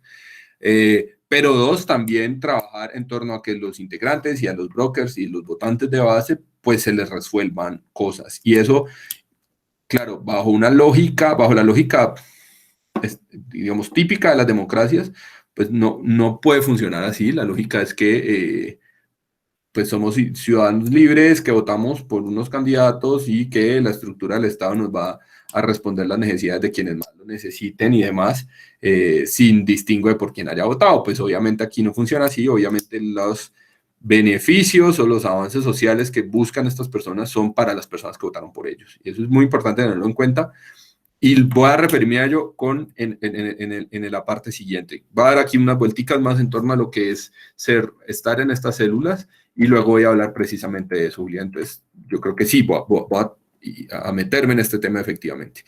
Este es otro testimonio que me interesó mucho de una mujer muy joven, que es una lideresa muy importante de una de estas redes políticas, y es la idea de la plenitud, o sea, de que las personas están ahí, encuentran, mejor dicho, no están obligadas, no están coercionadas, sino que en últimas la están, voy a decirlo de una manera muy absurda o tonta, pero la están pasando bueno, ¿sí? Es decir, una cosa con la que yo me encontré y seguramente ustedes se habrán dado cuenta con familiares, amigos o con ustedes mismos cuando participan en este tipo de estructuras o de relaciones o de redes políticas, es que, es decir, hay intereses personales, colectivos, del tipo que sea, pero también hay un gusto, ¿sí? O sea, mucha de esta gente que se mete a esta labor política, lo hace con un gusto, es decir, el gusto de apostar por el vecino, oiga, su candidato va a perder, el mío va a ganar, el gusto de tener rivalidad, o el gusto de ganar gente, el gusto de, voy a decirlo con las palabras que ellos mismos me lo dijeron, de echarle la carreta al vecino, decirle, mire, es que el candidato es Pepito y no Juanito, por ejemplo. Y este testimonio estuvo muy genial, ¿no? Una chica muy joven está diciendo, bueno, yo tenía una vida como cualquier otra persona y esta cosa me hace plena, yo encajé aquí, me gustó, me estreso, me enojo como cualquier trabajo, pero me siento plena, ¿no? Es una idea interesante. Y un funcionario que me describe un poco cómo funciona esta cosa, ¿no? Entonces las células son el concejal, que es el riterista, Ritter es el jefe, manda sobre un montón de células, y lo hice de nuevo con la idea de la célula y la relación clásica con los viejos partidos comunistas, funciona muy comunistamente, marica, es puro centralismo democrático. Ritter es el jefe, es el comando central, y se desprende de sus candidatos más fuertes, cada uno de ellos tiene su grupo, sus células, no sé si cada célula se divide el trabajo, y cada cual mueve gente y mueve votos, ¿sí? Y esto me lleva a la idea siguiente, es que con lo que nos vamos a encontrar, y eso está en toda la literatura clásica, el clientelismo en la India, en Brasil, en Argentina, es que es muy importante la relación personal, es decir, uno no hace, las estructuras clientelistas no funcionan a distancia, las estructuras clientelistas funcionan porque hay un intermediario que está cerca de la gente, ¿sí? Y lo fundamental de ese intermediario es esto, hacer gestión. Sí, hay miles de palabras para hacer gestión, gestionar, patinar, voltear, y con lo que nos vamos a encontrar muchos de estos trabajos es que si hiciéramos un listado de las cosas que pueda traer el clientelismo, compra de votos, intercambio de favores, intercambio de puestos, curiosamente con lo que te encontrás en terreno es que lo que más hace la gente no es comprar votos. A pesar de que compran muchos votos, efectivamente yo no estoy diciendo que no estoy diciendo que eso no ocurra, pero lo que suele ocurrir más es el intercambio de favores. Y ustedes no me van a creer el montón de intercambios de favores que yo me encontré, ¿sí? Porque uno piensa, el intercambio de favores es, deme un puesto en la alcaldía, y no necesariamente. Intercambio de favores es, cámbieme ese puesto, perdón, cámbieme ese poste que me friega el parqueadero y cuando va a sacar la moto o el carro, el poste me interrumpe la cosa. O póngame un calle en el barrio. O consígame unas sillas para la iglesia, o el equipo de fútbol del barrio no tiene uniformes, el grupo de la tercera edad no tiene uniformes, mire, mis hijos no lograron pasar a tal universidad, ayúdeme con unas becas. Entonces, ese esquema de intercambio de favores es muchísimo más extenso que todo el tema de compra de votos. Y he hablado con gente de muchas otras facciones, corrientes, no solo en el Valle del Cauca, sino en otras regiones, y con lo que uno se encuentra es el intercambio de favores importantísimo. Es importante porque, digamos, más allá de si eso, de que efectivamente eso afecta el juego democrático, de que eso afecta cómo funcionan las cosas, cómo funcionan las instituciones y demás, es una cosa que está súper interiorizada, ¿sí? En todos. Camilo. Sí, dale. Qué pena te interrumpo. Que por ejemplo también hay unos niveles de intercambio de favores que por lo menos aquí en Pereira se ven mucho, y eso está en las filas. No, es que yo con este político entonces no tengo que hacer la fila para que me afile al CISBEN, o no tengo que hacer la fila para la cita médica, o sea, una cosa así, hasta para los bancos, o sea, una cosa increíble. Sí, es cierto, es decir, ¿qué pasa? Voy a hacer de nuevo teoría de juegos. Si yo fuera el político y me voy a lanzar al consejo de Pereira y voy a basar mi estrategia en solo compra de votos, ¿con qué me voy a encontrar?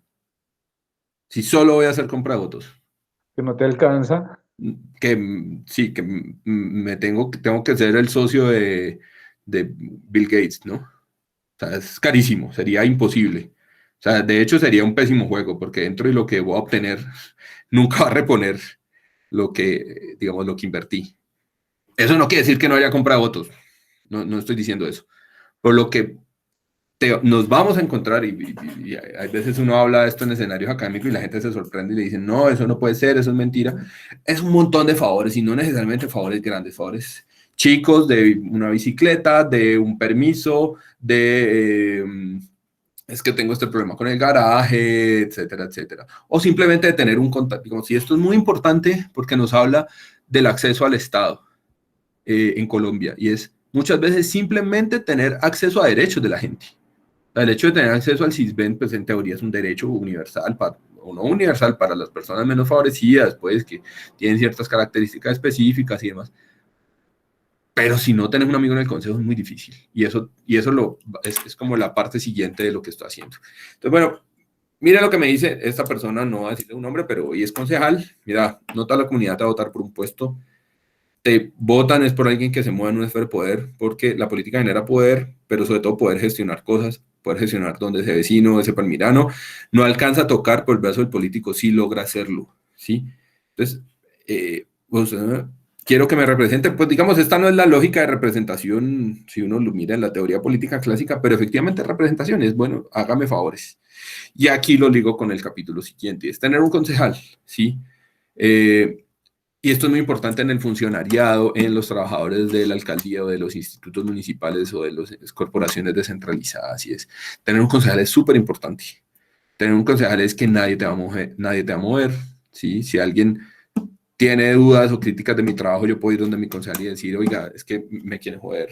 ¿Sí? Y esto es muy importante con lo que decía Julián ahorita sobre meritocracia. Esto es una gran distorsión para el sistema, digamos, esto es impensable en lo que llamamos democracias avanzadas o digamos, en los países que tienen sistemas democráticos casi que de ángeles, ¿no? En Alemania o en los países nórdicos, esto es imposible, ¿sí?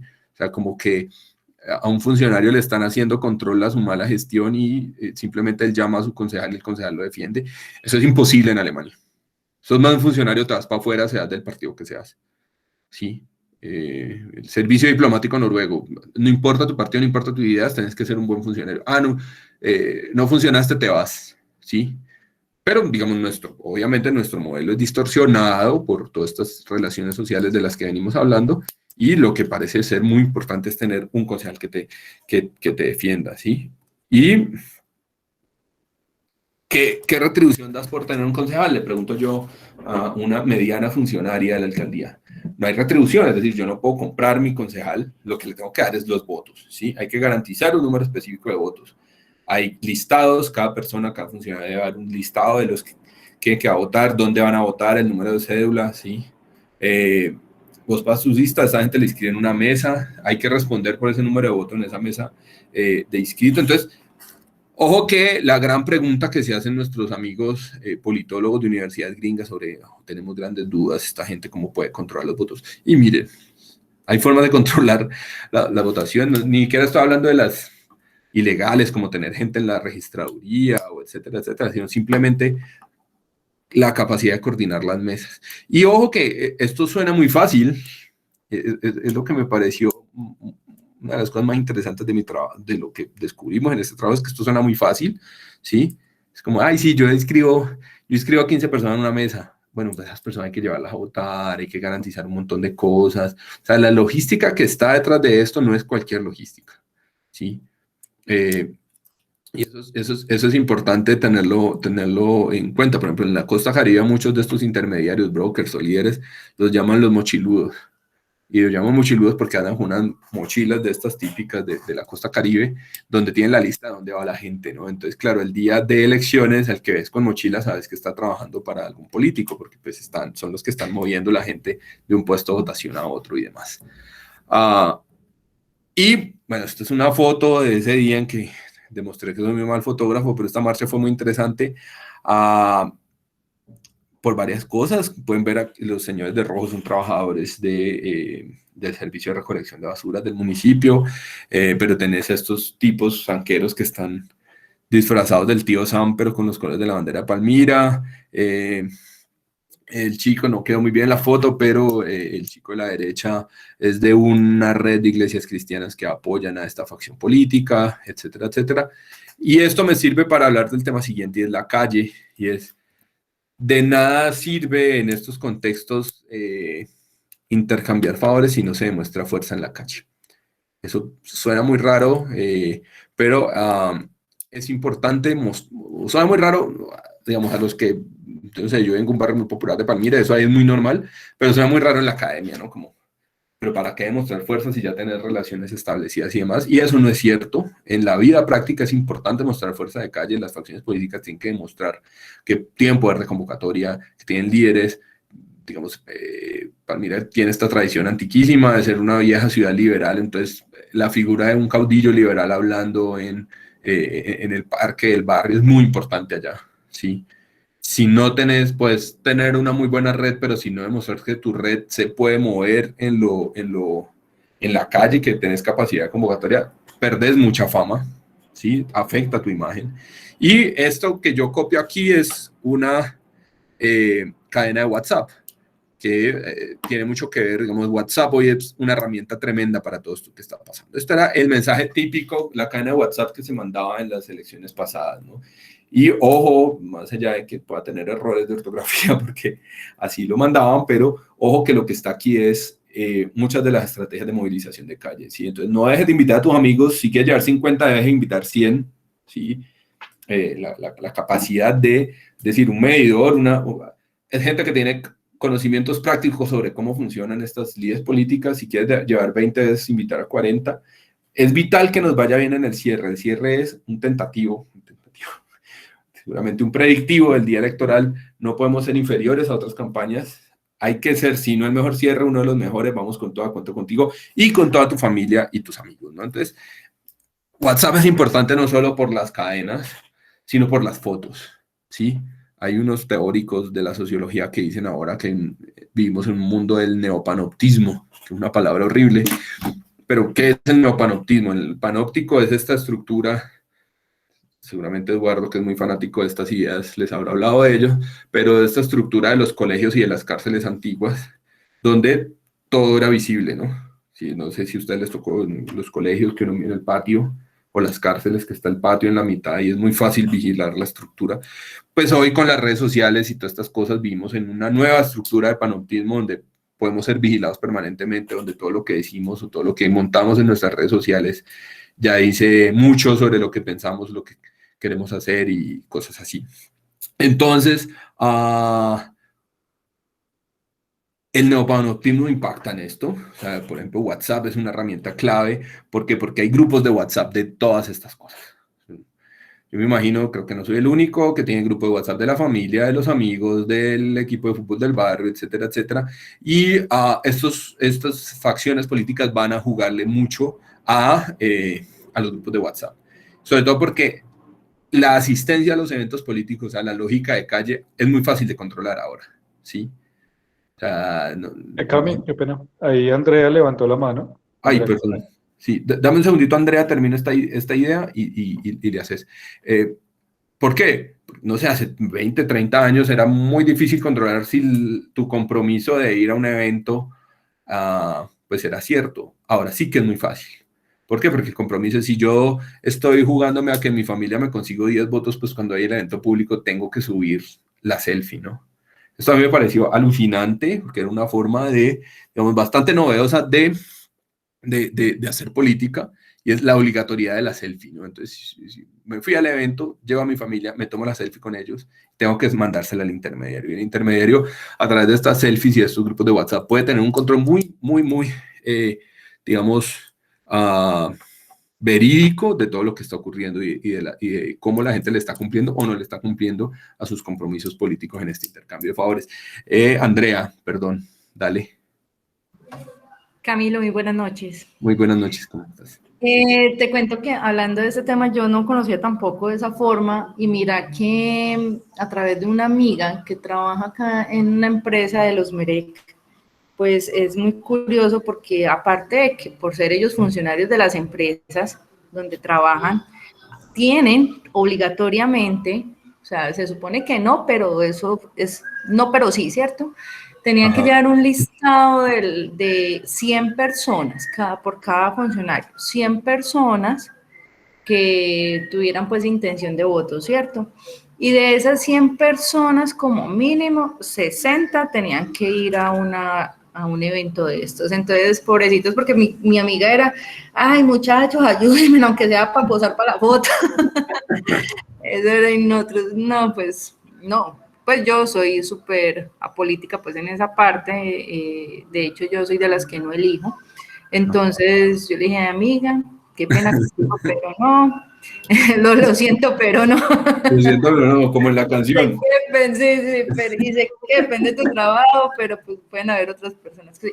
Pero me pareció muy tenaz es eso, que el trabajo de ellos depende de eso, ¿no? De la cantidad de votos que consigan, y siendo una entidad privada, o sea, ni siquiera era para trabajar pues que en la alcaldía, en cualquier otra parte, no, es una empresa normalita donde ellos, sino que es del grupo de los Merec, entonces ella tiene que hacer su parte.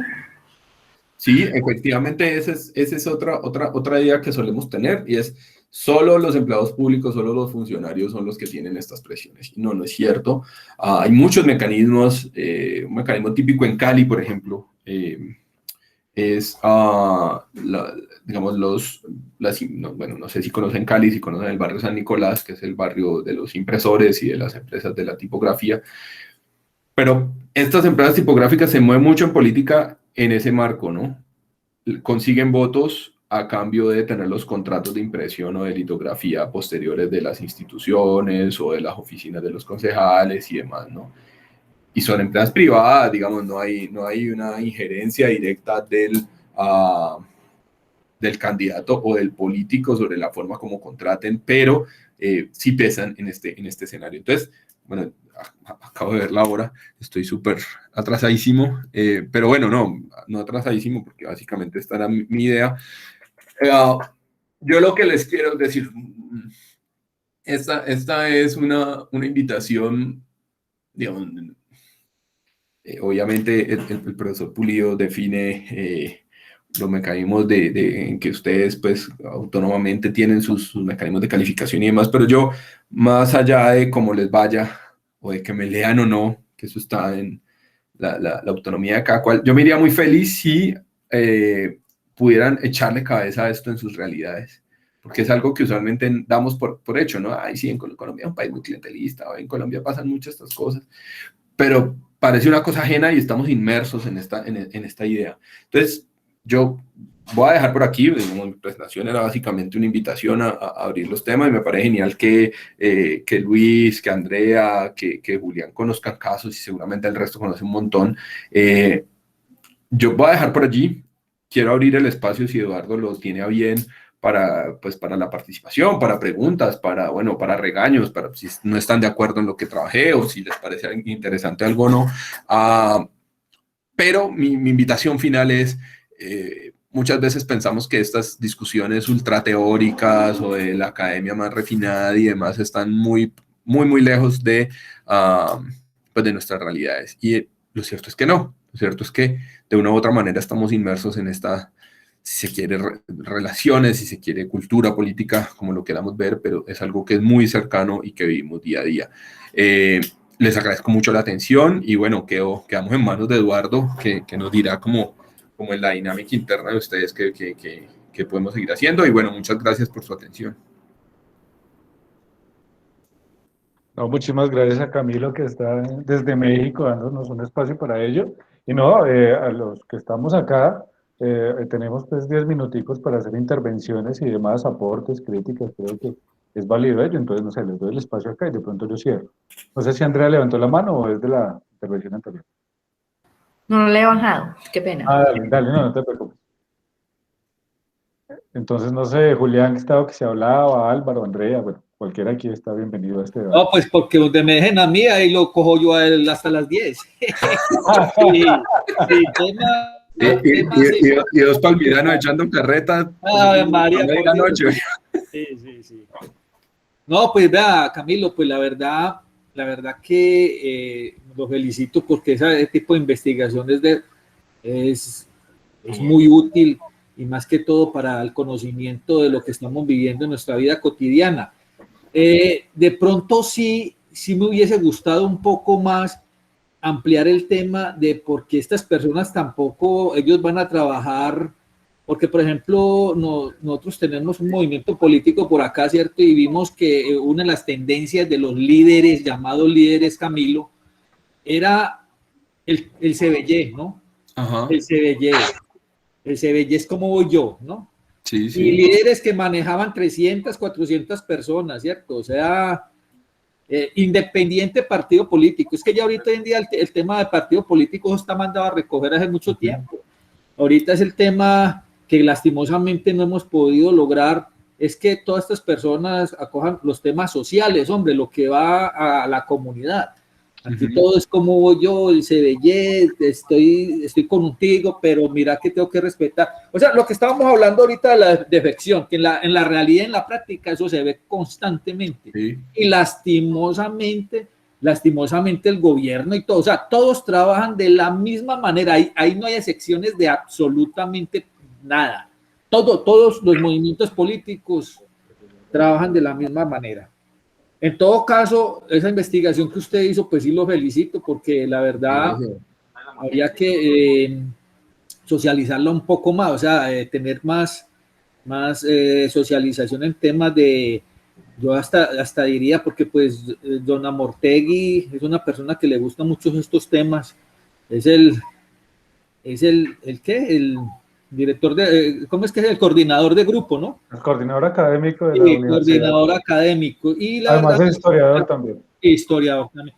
A mí todos estos temas me llaman mucho la atención, todo lo que tenga que, lastimosamente, ojalá esto se mejore porque nosotros vemos como la tendencia, y la tendencia es seguir así hasta peor, porque como le estoy diciendo, Camilo, uno se mueve en estos momentos en estos temas políticos y uno no ve sino unas cochinadas, valga pues la palabra y disculpen la palabra, en esos temas de que no les importa nada, de cómo me van a arreglar, cuánto me van a dar, porque aquí ese es cuánto, eso no es que el arreglo de un poste, mover un poste para, eso, o sea, solamente es los intereses personales. Entonces, lastimosamente, mire, toda esta problemática que está pasando es debido a eso, la corrupción, todo eso, todas estas cosas llevan a ¿qué? A la mera corrupción y a la pérdida de todos los dineros que nos pueden estar haciendo falta y que nos hacen falta en estos momentos. Muchas gracias, Camilo, lo vuelvo y lo felicito. Muchas gracias, profesor Edgar. No, usted, Julián, muchas gracias. Muchas gracias. Pues sus inquietudes son ciertas. Y yo creo que una de las cosas más interesantes que podríamos, y es una cosa en la que trato o estamos tratando de gestionar, es buscar ampliar estas cosas, porque obviamente necesitamos mirar realidades subnacionales en muchas regiones y muchas veces no es. A pesar de que hay realidades similares, pues no funciona lo mismo en la costa que en el eje, no funciona lo mismo en Cali que en Buenaventura, no funciona lo mismo en el sur del país. Entonces sí, yo le agradezco mucho su participación y de hecho tomo nota de esa realidad de lo que está pasando allá y sería muy interesante poderlo ampliar. Creo que Luis está... No, pues, buenas noches, Dale, Camilo. Luis. No, bastante interesante la charla, pues como les dije, yo tenía el clientelismo lo tenía por otra versión, porque pues como uno, la política, pues como usted dijo ahora, muchas veces los temas son extensos y dan pereza, pero pues por lo mismo, por darnos perezas que también nosotros mismos hemos llegado a como estamos, que no podemos o sea, no estemos bien, muchas veces uno mismo se deja llevar por favores o por plata o por cosas que no debería ser así, y por darnos pereza y no investigar bien, es que nos pasa lo que nos pasa muchas veces, como nosotros mismos. Entonces, ahí conlleva todo. Y pues yo tenía el clientelismo, como le dije, tenía otros aspectos, desde que era cliente de una empresa, ya uno, viendo con la charla que usted nos dio, ve que incluye mucho, eso es un tema de política, de favores que se le hacen a otro, o por plata, o por necesidades, y pues pararle más bolas a eso, para tratar de escoger bien candidatos y no dejarnos llevar por lo que nos ofrezcan, porque detrás de esa oferta que nos hagan viene atrás un plan macabro que hemos llegado a lo que hemos estado, a lo como estamos. Vale, muchas gracias. De acuerdo. Buenas noches. Digamos, también me hizo acordar de una anécdota de este modo, donde tuve un compañero que le ofrecieron comprar el voto y él sí dijo, yo con mucho gusto le doy el voto, pero si me dan a casa o no le voto. Entonces me hizo fue reír, digamos, en las circunstancias. Y pues digamos muy entretenida la charla porque la verdad es que le abre uno más la mente de cómo funcionan cada partido y cada uno de esos líderes de esos partidos, porque son estrategias que hacen para atraer público, ¿no? Y pues de eso se trata. Entonces, Yo soy uno en particular que ahorita poco me he estado como enterando mucho de la política, porque a mí de niño nunca me gustó eso. Yo siempre dije, ¿para qué eso? Pero ahorita ya como está el país, ya como el estudio le abre la mente a uno, y pues hombre, uno ya hay que tomar es como responsabilidad sobre el país. Entonces, esas charlas son buenas, dan mucho conocimiento, aprende uno mucho y pues, hombre, lastimosamente lo he visto por ahí, no lo puedo decir textualmente como lo vi, pero el que compra un voto es porque realmente entras a robar, como dice el cuento. Entonces, lastimosamente estamos en un país sumergido en eso y que lo estamos viviendo en ese momento de que, digamos, los gobiernos no les importa ni siquiera el pueblo, sino lo que llegan allá, que es a lucrarse nomás. Entonces, dejando a un lado los derechos humanos. Entonces, desafortunadamente, pues, la juventud y ahorita y las personas jóvenes han entendido eso. Y por eso es que en ese momento estamos viviendo lo que se está pasando en ese momento. Es porque ya se cansaron de eso y porque son una nueva generación de que quieren nuevas cosas para el país. Y pues le agradezco a usted, Camilo, porque una excelente investigación, pues como usted dice, en un territorio determinado. Y pues abre la mente las expectativas de cómo funciona esto a nivel nacional. Muchas gracias. No, gracias a usted, Anderson. Muchas gracias. Esperemos podamos ampliar estos trabajos. ¿Alguien más quiere algún aporte ahí para cerrar con Cam? O bueno, ya son las Buenas 8. noches. Dale. Buenas noches, Buenas Camilo. noches. Pues no, nada, un breve aporte ahí, pues, mencionando algo que usted dijo ahorita, pues, me pareció algo como un poco desalentador. Ojalá, pues, no sea verdad, no, las cosas estaban por otro lado, y el cuento de lo que usted dijo ahorita, de que la gente que Duque fue subido como por familia, entonces muchos no estuvieron de acuerdo que fuera por su vaga. Entonces, por ver a la mayoría. Entonces, como que no hay esperanza, por así decirlo, que suelten el poder. Y ya, eso era como que el análisis que hice. Súper, muy bien, Steve. Pues mire, con lo que, digamos, no es obviamente el objetivo final de mi investigación, pero con que ustedes estén cuestionándose muchas de las realidades en que viven o muchas de las formas como se hace la política en nuestros municipios, pues para mí está muy bien, me voy contento de que al menos podamos haber ayudado en este aspecto. Listo, no, yo creo que ahí complementando un poco, tratando como de redondear el espacio, este seminario, digamos pues básicamente es eso, ¿no? Problemas del hombre y la sociedad contemporánea, y la idea es ver que esos problemas están aquí en nuestra cotidianidad, no están por allá en la abstracción de lo teórico, no es como coger un autor que me diga, digamos, cuál es el concepto de democracia, cuál es el concepto de progreso, de desarrollo, sino ver cómo realmente nuestra realidad es la que tenemos que confrontar, que además es una realidad que es cotidiana, pero que es sujeta al análisis y la reflexión. Creo que lo del profe Camilo aquí es muy importante en ello, o sea, escoger algo que nosotros hemos visto siempre. Les cuento una anécdota así también como para cerrar. Por ejemplo, una vez estaba un familiar tomando hace por ahí unos 7 años, un domingo con un cuñado, y dijo, no, yo tengo que dejar de tomar ya porque tengo que ir a trabajar mañana. Y el cuñado que estaba con estas líderes de la política dijo, no hay problema, yo ya llamo al médico para que le dé la excusa médica por su EPS. ¿En qué peso usted está? No, en tal, listo, ya llamo al médico que le dé esa excusa. O sea, al que llega a ese tipo, digamos, como realpolitik, ¿no? O sea, que está metida en todos los elementos de la sociedad, y que finalmente si nosotros queremos transformarla tenemos que comprenderla, ¿no? Porque de todas maneras no basta con especular o intuir ello, sino que mirar cómo tenemos herramientas también para a partir de ahí construir pues otras formas de hacer política, creo yo, que es lo importante, y parte de lo que respeto de Cami, ¿no? Y pues muy agradecido porque nos haya acompañado hoy.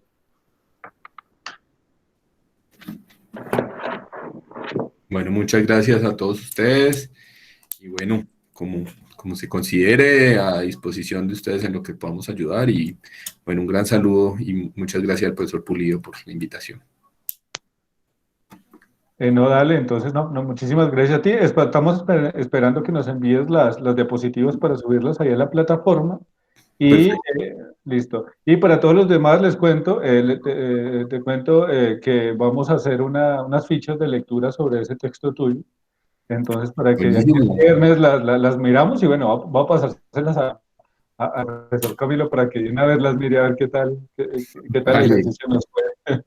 Buenísimo. Y nada, entonces como el próximo lunes es festivo, ya que nos vemos el próximo lunes, no el siguiente, sino el siguiente, no este, sino el que viene, y trabajamos pues doble sesión. Hacemos un análisis, trabajamos esto y hacemos el debate de todos y todas. Dale, Julián, tu intervención para cerrar. Profe, no se olvide de los videitos, ¿no? Más Dale, que no. todo y nuevamente reitero la socialización, sensibilización de estas intervenciones que me parecen muy propicias y cómodas y más para esta clase, profesor. También a usted lo felicito. Muchas gracias. No, muchas gracias a todos por la atención. Yo sé que a veces estamos agotados porque nuestra agenda cotidiana es difícil y creo que se siente uno bien sabiendo que se están aprovechando estos espacios y bueno, también a Cami porque nos hizo una pausita entre tanta tema académico para acompañar. Nada, entonces, nada, feliz resto de semana para todos. Voy a cerrar aquí ya la grabación. Ya mismo me pongo a subir todos los videos y cualquier cosa.